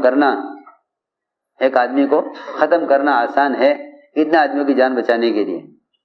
جی ہاں، جب آدمی کا دل و دماغ پر جہالت چھا جاتی ہے اور دل سے یقین نکل جاتا ہے اور آدمی وہم کا شکار ہو جاتا ہے، تو پھر اس کا ہر قدم فرعون کی طرح الٹا ہوتا ہے، اس کا ہر قدم فرعون کی طرح الٹا ہوتا ہے۔ میں نے عرض کیا کہ حضرت عمر کو پتہ چلا کہ ان کا معمول یہ ہے، حضرت عمر نے دریا کو خط لکھا۔ کس کو؟ جی ہاں، مصر والوں کو خط نہیں لکھا کہ وہاں کے لوگوں کو خط لکھتے بھائی ایسا مت کرو، نہیں، بلکہ خط بس دریا کو لکھا براہ راست۔ نہ وہ پڑھنے کے قابل ہے نہ وہ عمل کرنے کے قابل ہے، وہ تو پانی ہے، اسے کیا معلوم کہ خط میں کیا ہے۔ جی ہاں، خط لکھا دریا کے نام براہ راست۔ اگر تیرا چلنا اپنی مرضی سے ہے تو ایک قطرہ بہ کر دکھلا، اور اگر تیرا چلنا اللہ کے امر سے ہے تو عمر تجھے حکم دیتا ہے کہ اپنی عادت ختم کر۔ میں نے تو ساری بات اس پر عرض کی ہے کہ ہر مسئلے کو لے کر مسجد سے حل کرایا جاتا تھا، اسی لیے فرمایا احملوا حوائجکم علی المکتوبہ، احملوا حوائجکم علی المکتوبہ، کہ اپنے مسائل کو مؤخر کیا کرو فرض نمازوں تک، اپنے مسائل کو مؤخر کیا کرو فرض نمازوں تک، اپنے مسائل کو مؤخر کیا کرو فرض نمازوں تک۔ احملوا حوائجکم علی المکتوبہ، اور ظاہر بات ہے کہ جب یہ کہا گیا کہ حاجت کو مؤخر کرو فرض نماز کے لیے، لوگ حاجت کو مؤخر کرتے ہیں حکومت کے بدلنے کے انتظار میں، حالات کے بدلنے کے انتظار میں، ابھی حاجت کا موقع نہیں ہے، فلاں موقع آئے گا، فلاں اسباب آئیں گے تبھی حاجت پوری کریں گے۔ تو صحیح، لوگ تو اپنی حاجت کو مؤخر کرتے ہیں سبب کے لیے، اور اللہ تعالیٰ منتظر ہیں کہ یہ مجھے عمل پیش کرے اور میں حاجت پوری کروں۔ جی ہاں، کہ نہیں، وہ لوگ کامیاب کیسے ہو سکتے ہیں جو فرائض کو مؤخر کر دیں حاجت کے لیے؟ کامیاب تو وہ ہوں گے جو حاجت کو مؤخر کر دیں فرائض کے لیے، اسباب کو مؤخر کر دیں فرائض کے لیے۔ کامیاب وہ ہوں گے جو حاجت کو مؤخر کریں فرائض کے لیے، ناکام وہ ہوں گے جو فرائض کو مؤخر کریں حاجت کے لیے۔ کہ نہیں بھائی ابھی اس فریضے کا ادا کرنے کا موقع نہیں ہے. فرماتے ہیں عبداللہ بن مسعود رضی اللہ تعالیٰ عنہ احملوا حوائجکم علی المکتوبہ کہ اپنی حاجتوں کو فرض نماز کے لیے مؤخر کر دو. اپنی حاجت کو فرض نماز کے لیے مؤخر کر دو. بے حاجت پیش آئی ہے کیا ٹھیک ہے ظہر کی نماز میں کتنی دیر ہے کہ جی ظہر کی نماز اتنے بجے ہوگی ٹھیک ہے. ظہر کی نماز کے لیے جب مسجد جائیں گے تو نماز کے بعد اللہ سے اس حاجت کو مانگیں گے. حضور اکرم صلی اللہ علیہ وسلم نے بار بار مسجد آ کر بار بار دعا مانگ کر اللہ سے بار بار کھانا مانگا جبکہ آپ کے لیے آسمان سے کھانا تیار اترتا تھا. روایتوں میں ہے گرم کھانا ڈبے میں بند آسمان سے آپ کے لیے اتارا گیا. آپ نے اس میں سے آپ نے کھانا کھایا اور باقی کھانا آپ نے آسمان پر واپس کر دیا. اچھا وہ کھانا آسمان پر اور یہ فرمایا کہ میں نے آسمان پر کھانا واپس کر دیا ہے. اگر میں اس کھانے کو واپس نہ کرتا تو قیامت تک نہ یہ کھانا ختم ہوتا نہ یہ سڑتا کیونکہ جنت کا کھانا ہے نہ سڑنے والا نہ ختم ہونے والا. جی ہاں اگر باقی رکھتا تو سوچو جن کے لیے آسمان سے کھانا تیار اترتا ہو وہ تین مرتبہ مسجد میں آ کر نماز پڑھ کر اللہ سے کھانا مانگ کر اپنی بھوک کی شکایت کر کے بار بار گھر میں جا کر پوچھ رہے کھانا آیا یا نہیں آیا اور ہر دفعہ جواب ملے کھانا نہیں ہے. پھر جامع مسجد پھر اللہ سے مانگے. ہائے اللہ تعالیٰ کوئی بھی حال لا کر دیکھنا چاہتے ہیں کہ میرا بندہ اس وقت اس حال کے ہٹانے کے لیے سبب کی طرف جاتا ہے عمل کی طرف جاتا ہے. اس حال کو ہٹانے کے لیے سبب کا محتاج ہے عمل کا محتاج ہے. بس اگر اسباب کی طرف جاؤ گے تو محتاجگی بڑھے گی. عمل کی طرف آؤ گے تو اللہ رب العزت کہیں سبب کے بغیر ہی کام بنا دیں گے. صحابی مقروض ابو باہل رضی اللہ تعالیٰ عنہ مسجد میں آ کر بیٹھ گئے. پوچھا مسجد میں اس وقت کیوں؟ عرض کیا جی اتنا قرضہ ہے کہ میں اس کی ادائیگی سے عاجز آ گیا ہوں. اس کی ادائیگی سے عاجز آ گیا. آپ نے فرمایا کہ ابو امامہ کیا ہم تمہیں ایسی دعا نہ سکھلا دیں؟ تم اسے پڑھو تو جتنا تمہارے اوپر قرضہ ہے سارا اللہ ادا کرا دے. اگر یمن کے پہاڑ کے برابر بھی قرضہ ہو آسانی سے ادا ہو جائے. ایک صحابی ایسے ہی مسجد میں آ گئے پریشان حال سیدھے مسجد میں کیا بتاؤں سمجھ تو آنے کی نہیں بات. مسجد میں آ کر کہنا ہی اللہ سے کہنا ہے. مسجد میں آ کر کہنا ہی اللہ سے کہنا ہے. مسجد میں آ کر کہنا ہی اللہ سے کہنا ہے. ورنہ مسجد سے باہر کا جتنا ماحول پھیلا ہوا ہے اسباب کا اور شکلوں کا حکام کا اور وزارتوں کا یہ تو سب کے سب اللہ سے دور کرنے والے اسباب ہیں. جب بھی کوئی آدمی مسئلے کا حل اللہ کے علاوہ میں تلاش کرے گا اللہ تعالی کی طرف سے الجھتا ہی چلا جاوے گا. اس لیے کہ جس طرح اسباب کا سلسلہ ہے ایک سبب کا کڑا دوسرے سبب کے اندر پڑا ہوا ہے. ایک سبب کا کڑا دوسرے سبب میں پڑا ہوا ہے. جس طرح اسباب کا سلسلہ ہے اس طرح اعمال کا بھی سلسلہ ہے. جب مسلمان عمل کو لے کر حاجت کو لے کر مسجد میں آتا ہے نا تو اللہ رب العزت اس پر اعمال کی لائن کے اسباب کھولتے ہیں. اللہ اس پر اعمال کی لائن کے اسباب کھولتے ہیں. اور جب مسلمان حاجت کو لے کر سبب کی طرف جاتا ہے عمل کو چھوڑ کر تو پھر اس پر اسباب کی لائن کھول دی جاتی ہے. اس اسباب کی لائن کھول دی جاتی ہے. اسے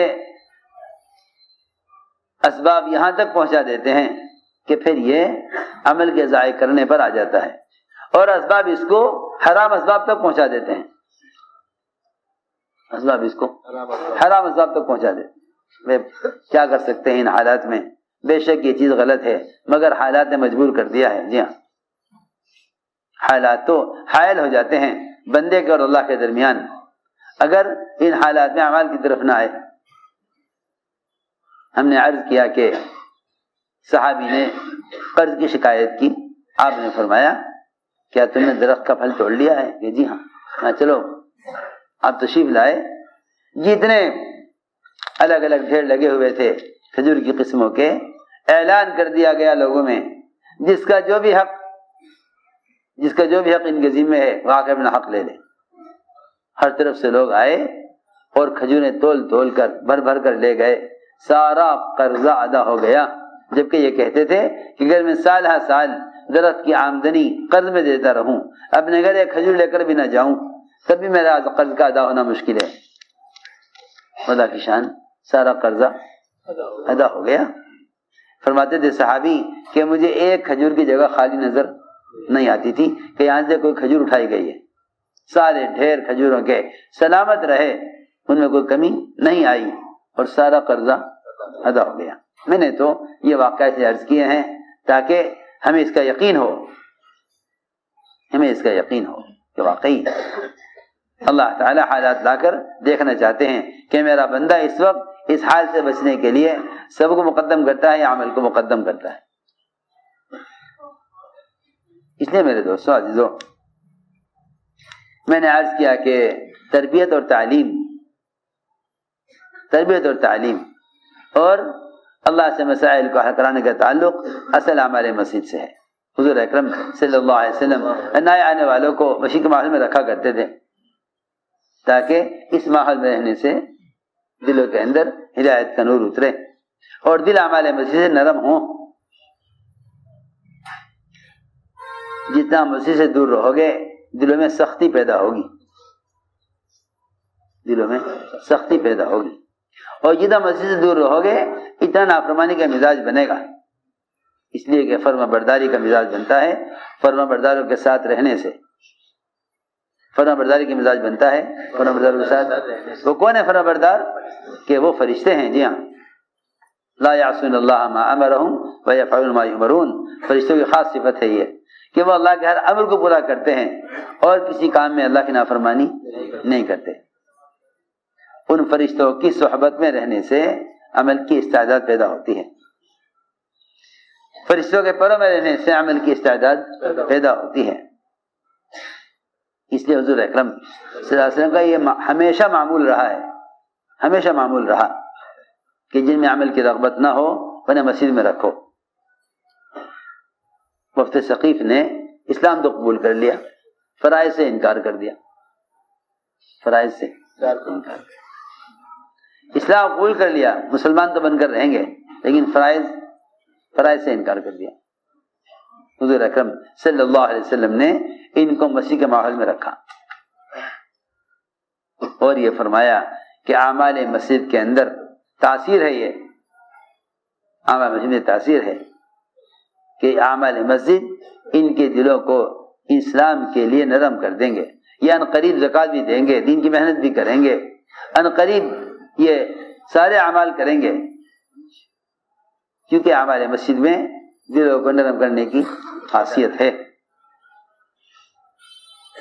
اعمال مسجد میں دلوں کو نرم کرنے کی خاصیت ہے. ضدی کافر سمامہ ابن اسال آپ نے مسجد میں باندھ کر رکھا. مشرکین کو جو قید کیا جاتا تھا وہ غلام بنانے کے لیے، مال لینے کے لیے یا قتل کرنے کے لیے نہیں قید کیا جاتا. اس زمانے کے لوگ تو سمجھتے ہیں کہ غیروں کو اسلام پر مجبور کرنے کے لیے قید کیا جاتا تھا. نہیں، بلکہ قید کرنے کی جو وجہ تھی غیروں کو، وہ دو چیزیں دکھلانی ہوتی تھی. ایک تو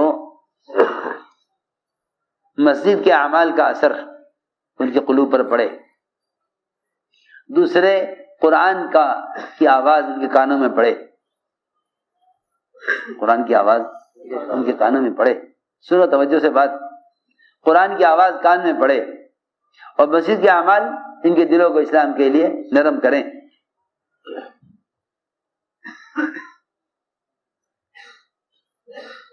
اصل مقصد یہ ہوتا تھا کہ ان کے دل اس ماحول میں آ کر اسلام کے لیے نرم ہو جائیں.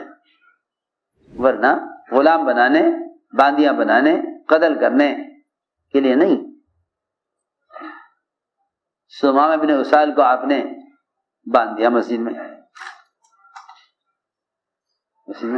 باندھ دیا۔ انہوں نے کہا جی قتل کر دو اسلام یہ قبول کروں گا، اور مال لے کر چھوڑ دو تو مال لے لو۔ نہ آپ نے قتل کیا نہ آپ نے مال لیا، کہ نا نبی کا کام یہ نہیں ہے کہ نبی قتل کر دیں، اور نبی کیونکہ جو آدمی نبی کے ہاتھوں قتل کیا گیا یا جو صحابی کے ہاتھوں قتل کیا گیا وہ جہنم میں گیا، اور دعوت کا مقصد جہنم سے بچانا ہے نہ کہ غیروں کو جہنم میں پہنچانا۔ Reconstruction of Ummah. آسان بات ہے، DailyMarkaz.com. کیونکہ اس خروج اور نفر کے 3 مقصد ہیں۔ امت کو جمع کرنا علم پر، اسے نفر تعلیم کے لیے ہے کہ جہالت سے نکالو، اور امت کو جمع کرنا ایمان کے حلقوں پر، اور امت کو جمع کرنا اللہ کے فرائض پر۔ یہ خروج کا اصل مقصد ہے۔ حضور اکرم صلی اللہ علیہ وسلم حضرت ثمامہ کے پاس روزانہ آتے، پوچھتے ثمامہ کیا ارادہ ہے، قتل کر دو یا مال لے لو؟ کہ نہیں، نہ ہم قتل کریں گے نہ ہم مال لیں گے، ہم تو یہ چاہتے ہیں تم اسلام لے آؤ، چاہتے ہیں کہ تم اسلام لے آؤ۔ ایک دن گزرا یہی کیفیت، دوسرا دن گزرا یہی کیفیت، اب 3 دن پورے ہو گئے۔ 3 دن، جی ہاں سوچ تو صحیح، 3 دن پورے ہو گئے، 3 دن پورے ہو گئے۔ تم آم کی پیٹیوں میں مسالہ لگا کے رکھتے ہو، 3 دن کے بعد کھول کے کہتے ہو ہاں اب تیار ہو گیا۔ کیوں بھائی؟ ہاں کیا کرتے ہو؟ آم کی پیٹیوں میں ہاں لگا کے رکھتے ہو، 3 دن کے بعد کہتے ہو جی اب تیار ہے۔ آپ ہی روزانہ آ کر ثمامہ کو دیکھتے تھے کہ تیار ہوا یا نہیں۔ اب تو اعمال مسیح پر یقین ہی نہیں ہے اس کا لوگوں کو۔ اس یقین کے نہ ہونے کی تو وجہ ہے کہ بھائی چھوڑ دو فرائض، چھوڑ دو مسجد، تالے لگا دو مسجدوں کو۔ اللہ اکبر، جن مسجدوں سے رحمتیں آتی، عذاب ہٹتا ہے جی، اللہ کی طرف سے حج کے فیصلے ہوتے، یہ اللہ کے عذاب کو بڑھانے کی کوشش میں ہیں بجائے ختم کرنے کے۔ یہ اللہ کے عذاب کو بڑھانے کی کوشش میں ہیں۔ جن مسجدوں کو چھوڑنے کی وجہ سے عذاب آیا ہے، ان مسجدوں کا آباد کرنے سے یہ سمجھتے ہیں کہ عذاب ہٹ جائے گا۔ ان مسجدوں کو چھوڑنے کی وجہ سے جو عذاب آیا ہے، یہ سمجھتے ہیں ان مسجدوں کو چھوڑنے سے عذاب ہٹ جائے گا، کہ نہیں، یہ عذاب کے بڑھنے کا سبب ہے اگر یہ مسجدوں کا آباد نہ کریں۔ 3 دن ہو گئے پورے، فرمایا اس آپ نے کہ ثمامہ کو کھول دو، ثمامہ کو وہاں سے نکلے۔ اب یہ اس مسجد کے ماحول کا اثر ہے کہ ایک ضدی کافر اسلام کو قبول کرنے کے لیے اندر سے تیار ہو گیا۔ میں اس لیے کہہ رہا ہوں یہ باتیں کہ آج کل خیال یہ ہے لوگوں کا کہ بھئی کسی بھی ذریعے سے دین کا پیغام پہنچا دو تو تبلیغ کا، دعوت کا فریضہ ادا ہو جاتا ہے۔ ایسا نہیں ہے، ایسا کسی بھی ذریعے سے پیغام پہنچا دینا تبلیغ نہیں ہے۔ دعوت تبلیغ یہ ہے کہ آپ خود جا کر دعوت دیں، اور دعوت دے کر نہ آ جائیں بلکہ دعوت دے کر اپنے ماحول میں لائیں۔ یہ میں آج کرنا چاہتا ہوں شروع سے کہ امر معروف و نہی منکر کا اصل مطلب کیا تھا؟ اصل مطلب یہ تھا کہ تم مسلمان کو منکر کے ماحول سے نکال لاؤ اور معروفات کے ماحول میں لا کر ان سے معروفات ادا کروا لو۔ یہ ہے امر معروف و نہی منکر کی عملی محنت، اور یہی اس دعوت کا اصل مقصد ہے، اور دعوت کہتے ہی اسے ہے۔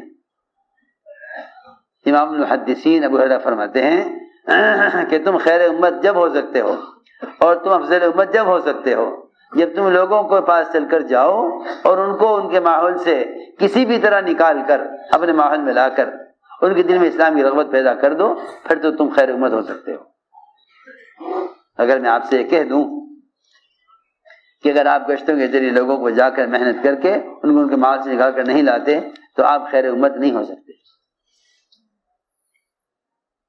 آپ خیر امت نہیں ہو سکتے. آپ نماز پڑھیں، روزہ رکھیں، حج کریں، زکوٰۃ دیں، سچ بولیں، تلاوت کریں، سارے کام خیر کے کریں، تہجد پڑھیں، رات کا قیام کریں، ذکر اور عبادت کا اہتمام کریں، آپ خیر امت نہیں ہو سکتے. آپ خیر امت نہیں ہو سکتے جب تک آپ دوسروں کو اعمال پر آمادہ نہ کریں اور دوسروں کو آپ جا کر منکر کے ماحول سے نکال کر معروفات کے ماحول میں نہ لائیں. امام المحدثین خود فرما رہے ہیں کہ آپ اس کے بغیر خیر امت نہیں ہو سکتے. ہم یہ سوچیں کہ ایک ثواب کا کام ہے اور ثواب کے کام اور بھی ہیں، کوئی یہ تھوڑا ہی اور بھی ہیں. گشت کے بارے میں یہ سوچتے ہیں کہ دیکھو حالات، موقع دیکھو، اگر تم بالکل فارغ ہو، کوئی کام نہیں ہے اس وقت، ہاں جی کب کرو، اتوار میں گشت کر لیں گے، کیونکہ اتوار کو دفتر بھی نہیں اور اتوار کو بازار بھی نہیں. یہ تو میں نے عرض کیا کہ اصل بات یہ تھی کہ نقل و حرکت اس لیے تھی تاکہ امت کو غفلت کے ماحول سے نکالا جائے، امت کو غفلت کے ماحول سے نکالا جائے اور امت کو دعوت دے کر معروفات کے ماحول میں لایا جائے. اس لیے کہ صحیح حدیث ہے اور بے شمار قرآن کی آیتیں اور احادیث اس بات کو سمجھانے کے لیے ہیں کہ جیسے ہی تم اس پر آؤ گے اللہ رب العزت اپنے عذاب کو ہٹا لیں گے اور اللہ تعالیٰ تمہاری مدد و نصرت میں لگ جائیں گے. اللہ نے شرط لگائی ہے قرآن میں ان تنصروا اللہ ینصرکم ویثبت اقدامکم. اگر تم اس کے دین کے مددگار ہو تو وہ تمہاری مدد کرنے والا ہے اور تمہارے قدموں کو دین پر جمانے والا ہے. یہ اللہ نے شرط لگا دی ہے قرآن میں. اور یاد رکھو کہ اصل نصرت دعوت دینا ہے.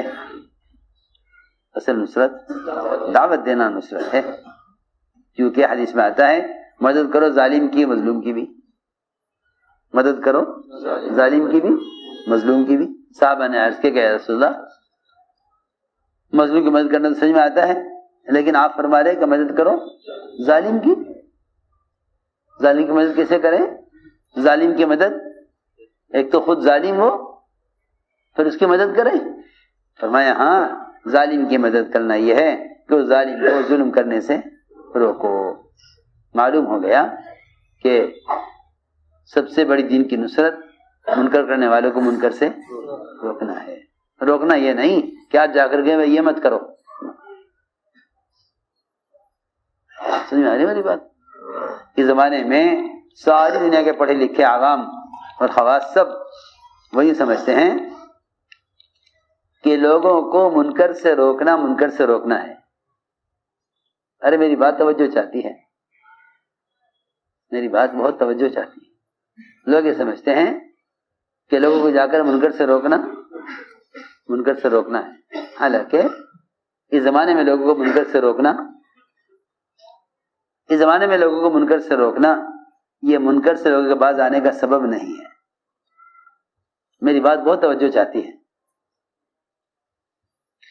اس زمانے میں لوگوں کو جا کر منکر سے روکنا یہ منکر سے روکنے کا سبب نہیں ہے. یہ تو اس زمانے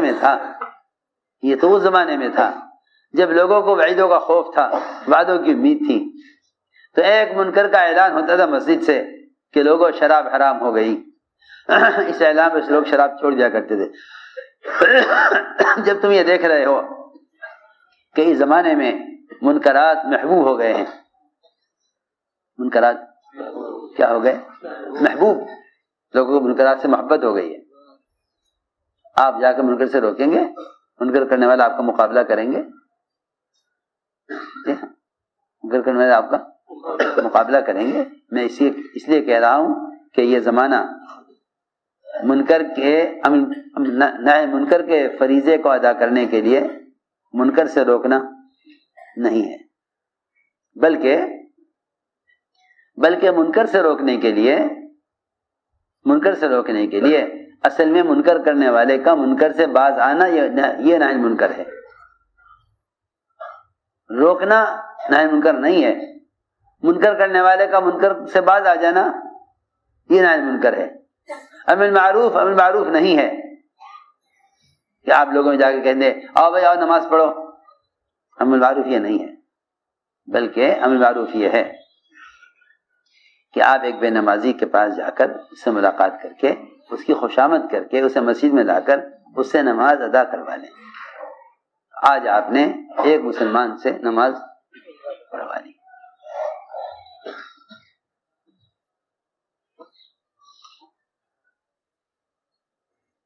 یہ ہے اصل میں اور یہ ہے منکر سے روکنا کہ آپ ایک آدمی کو منکر کے ماحول سے نکال کر مسجد کے ماحول میں لے آویں، آپ اس سے نماز ادا کروا لیں. بس یہ تو قرآن خود کہہ رہا کہ جو نماز پڑھیں گے نماز ان کو منکر سے روک دے گی. میں تو پوچھنا چاہتا ہوں آپ سے کہ منکر سے آپ روکنا چاہتے ہیں یا منکر سے نماز روکے گی؟ بتائیے تو صحیح، زیادہ مؤثر آپ ہیں منکر سے روکنے کے لیے یہ نماز زیادہ مؤثر ہے؟ بہت آسان بات. تو آپ بات تو سمجھ میں آ گئی ہوگی میری کہ منکر سے روکنا ہے یہ نماز ادا کرانا منکر سے روک دینا ہے. آپ تو ذرا حدیثوں پر غور کریں نا، یہ کوئی میرا اپنا خیال تو ہے نہیں کہ میں اپنی رائے سے کچھ کہہ رہا ہوں. جی میں تو اپنی رائے سے نہیں کہہ رہا. آپ قرآن پر حدیث پر غور کریں، صحابہ کے واقعات پر غور کریں تو یہ بات آپ کو سمجھ میں آ جائے گی جو میں کہہ رہا ہوں. اس وقت آپ کو عجیب سی لگے گی کہ بھئی آج کل تو کتابیں ملتی ہیں بازاروں میں جس میں لکھا ہوتا ہے نہی عن المنکر بالمعروف معروف. جی ہاں، خرید لو، پڑھ لو، جس توفیق کو پڑھ لے. یہ تو کوئی سنت طریقہ نہیں ہے معروف اور نہی منکر کا کہ منکرات کتابوں میں لکھ دیے جاویں اور منکرات اخبار کے اندر لکھ دیے جاویں، ایک کالم اخبار میں اس کا بھی ہو جاوے کہ تاکہ لوگ اخبار پڑھیں تو یہ بھی پڑھ لیں. یہ تو طریقہ ہی نہیں ہے، یہ تو رواجی طریقے ہیں. سنت طریقہ تو یہ نہیں ہے. سنت کیا ہے اس کو میں سمجھانا چاہتا تھا کہ سنت یہ ہے کہ ایک صاحب نے آ کر عرض کیا کہ یا رسول اللہ اس نے چوری کی ہے. فرمایا اس چور کو مسجد کے ستون سے باندھ دو. ایک نے آ کر کہا جی ایک آدمی نماز پڑھتا ہے اور چوری بھی کرتا ہے. فرمایا اچھا چوری بھی کرتا ہے نماز بھی پڑھتا ہے کہ بس پھر تو عن قریب اس کی نماز کو چوری سے. تو نہی منکر یہ نہیں کہ آپ لوگوں سے کہیں منکر مت کرو. اس زمانے میں جتنا آپس میں جھگڑے اور دوریاں ہیں نا وہ صرف اس لیے ہیں کہ ایک دوسرے کے منکرات کو چھڑوانا چاہتے ہیں حکم دے کر. منکر حکم دینے سے نہیں چھوٹتا بلکہ منکر عمل کرنے سے چھوٹ جاتا ہے. جن اعضاء منکرات کر رہے ہیں جب یہی اعضاء معروفات میں استعمال ہوں گے تو منکرات ختم ہو جائیں گے. کیوں بھائی بچے کے ہاتھ میں چھری ہے، آپ ڈانٹے بچے کو پکڑیں پتہ نہیں آپ کو مار دے گا اپنے مار لے گا. کیوں بھائی بچے کے ہاتھ میں کیا ہے؟ چھری ہے. سمجھدار آدمی وہ ہے جس وقت بچے کی چھری کے پر کوئی نکیر نہ کرے، نہ ہاتھ پکڑے، بلکہ ایک ٹافی لے کے بچے کو دکھا دے یہ دے دو. جیسے ہی اس کا ہاتھ ٹافی کے لیے استعمال ہوگا یقینی طور پر اسے چھری چھوڑنی پڑے گی. جیسے ہی مسلمان کے اعضاء نماز کے لیے استعمال ہوں گے یقینی طور پر منکرات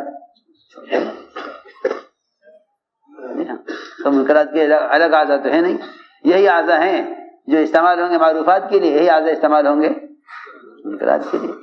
کسی آسان بات ہے. اس لیے ہم کہتے ہیں کہ ہمارے یہاں تبلیغ میں گشت کا موضوع وہ باتیں کرنا اور محض چلنا پھرنا نہیں ہے، بلکہ گشت کا موضوع لوگوں کو 3 فرائض پر جمع کرنا ہے: ایمان، علم اور عبادت. نماز، علم اور ایمان ان 3 کاموں پر، ان 3 فریضوں پر امت کو جمع کرنا، یہ ہمارے ہاں نقل و حرکت کا اصل مقصد ہے کہ امت ایمان پر اور علم پر اور نماز کے ادا کرنے پر آ جائے. ارتداد سے روکنا گیا کہ راستہ ہے امت کو کہ امت فرائض کی ادائیگی پر آ جائے، امت فرائض کی ادائیگی پر، یہ اصل مقصد ہے۔ اس لیے میرے دوستوں عزیزو، اس کا عزم کرو، ارادے کرو کہ انشاءاللہ ہمیں خود اپنی ذات سے اپنے ماحول کو بدلنا ہے، ماحول کو بدلنا ہے نقل و حرکت کے ذریعے، اور کسی بھی حال سے متاثر ہوئے بغیر اللہ کے امر کے پورا کرنے کی کوشش کرتے رہو۔ اللہ جو بھی حال لاتے ہیں وہ بندے کے عبادت اور دعوت کو جانچنے کے لاتے ہیں کہ ان حالات میں یہ عمل میں کمی تو نہیں کرتے، اس لیے حالات عمل کے بڑھانے کے لیے ہوتے ہیں، نہ کہ عمل کے کم کرنے یا چھوڑنے کے لیے۔ بس اب ارادے کرو، عزم کرو کہ انشاءاللہ ہمیں اپنی ذات سے کرنا ہے اور ساری امت، ساری انسانیت تک دین کی اس محنت کو پہنچانا ہے۔ مسئلہ اپنی ذات کا نہیں ہے، مسئلہ ساری امت کا ہے، مسئلہ ساری امت کا ہے۔ اس لیے ہمت کر کے قدم اٹھاؤ۔ جو علماء ماشاءاللہ سال لگائے ہوئے ہیں وہ اپنے آپ کو عرب سال کے لیے، جو علماء 4 مہینے جو ہے سال کے لیے آئے ہیں وہ سال پیش کریں، جو 4 ماہ لگائے ہوئے ہیں ان کو چاہیے کھلے خرچ کے ساتھ اپنے آپ کو باہر کے ملکوں کے لیے تیار کریں۔ اللہ سے راستے کھلوانے ہیں، بیٹھ کر راستہ کھلنے کا انتظار کرنے سے راستے نہیں کھلا کرتے۔ اللہ تعالیٰ دیکھنا چاہتے ہیں جو رکاوٹ میں قدم اٹھاتے ہیں وہ راستہ کھلواتے ہیں، جو رکاوٹ میں قدم اٹھاتے ہیں وہ راستہ کھلواتے ہیں، جو راستہ کھلنے کا انتظار بیٹھ کر کرتے ہیں وہ راستے بند ہونے کا ذریعہ بنتے ہیں، جو راستے کھلنے کا انتظار بیٹھ کر کرتے ہیں وہ راستے بند ہونے کا ذریعہ بنتے ہیں، جو رکاوٹوں میں قدم اٹھاتے ہیں وہ راستے کھلوا لیتے ہیں۔ اب اس ہمتیں کرو، قدم اٹھاؤ، فرماؤ ہمتیں کر کے کہ امر معروف و نہی عن منکر کی عملی محنت کے لیے کون کون تیار ہے؟ فرماؤ۔ علماء سال لگائے ہوئے ہیں، 12 سال کے لیے جی زکریا کہاں سے؟ تمل ناڈو سے، دوسرے سال کے لیے، عرب سال کے لیے۔ کہاں سے فراغت ہے؟ فراغت کہاں سے؟ تمل ناڈو سے۔ اللہ قبول فرمائے۔ کون سے مدرسے سے؟ دارالعلوم سے۔ ماشاء اللہ، اللہ قبول فرمائے۔ جی محمد علی کہاں سے؟ جے پور سے۔ اللہ قبول فرمائے۔ بیٹھ جاؤ۔ آپ کہاں سے بھائی؟ عبدالعظیم کہاں سے؟ بھوپال سے، دوسرے سال کے لیے، 2 مہینے میں مستورات کے لیے۔ اللہ قبول فرمائے۔ جی اور فرمائے۔ محمد اشرف جی بھائی کہاں سے؟ تمل ناڈو سے، دوسرے سال کے لیے، 4 مہینے کے لیے۔ اللہ قبول فرمائے۔ 5 ماہ کے لیے کہاں سے؟ پانڈوچیری سے۔ ماشاء اللہ، پوری جماعت ہے۔ خرچ کتنا ہے؟ کھلا خرچ۔ اللہ قبول فرمائے۔ جی اور فرمائے۔ 5 مہینے کہاں سے؟ تمل ناڈو سے۔ ماشاء اللہ، خرچ کھلا خرچ۔ اللہ قبول فرمائے۔ جی آپ کہاں سے؟ 2 مہینہ ماہ مسورات۔ کہاں سے؟ کرناٹک سے۔ میسور سے؟ ماشاء اللہ، بیدر سے۔ اللہ قبول فرمائے۔ جی بھائی 4 مہینہ۔ جی بامبے سے 5 مہینے کے لیے۔ ماشاء اللہ، کتنا خرچ؟ کھلا خرچ۔ اللہ قبول فرمائے۔ جی 4 مہینے کہاں سے بھائی؟ تمل ناڈو سے۔ ماشاء اللہ، بنگلہ دیش سے۔ ماشاء اللہ، 5 مہینے کے لیے۔ اللہ قبول فرمائے۔ محمد عمر کرناٹک سے۔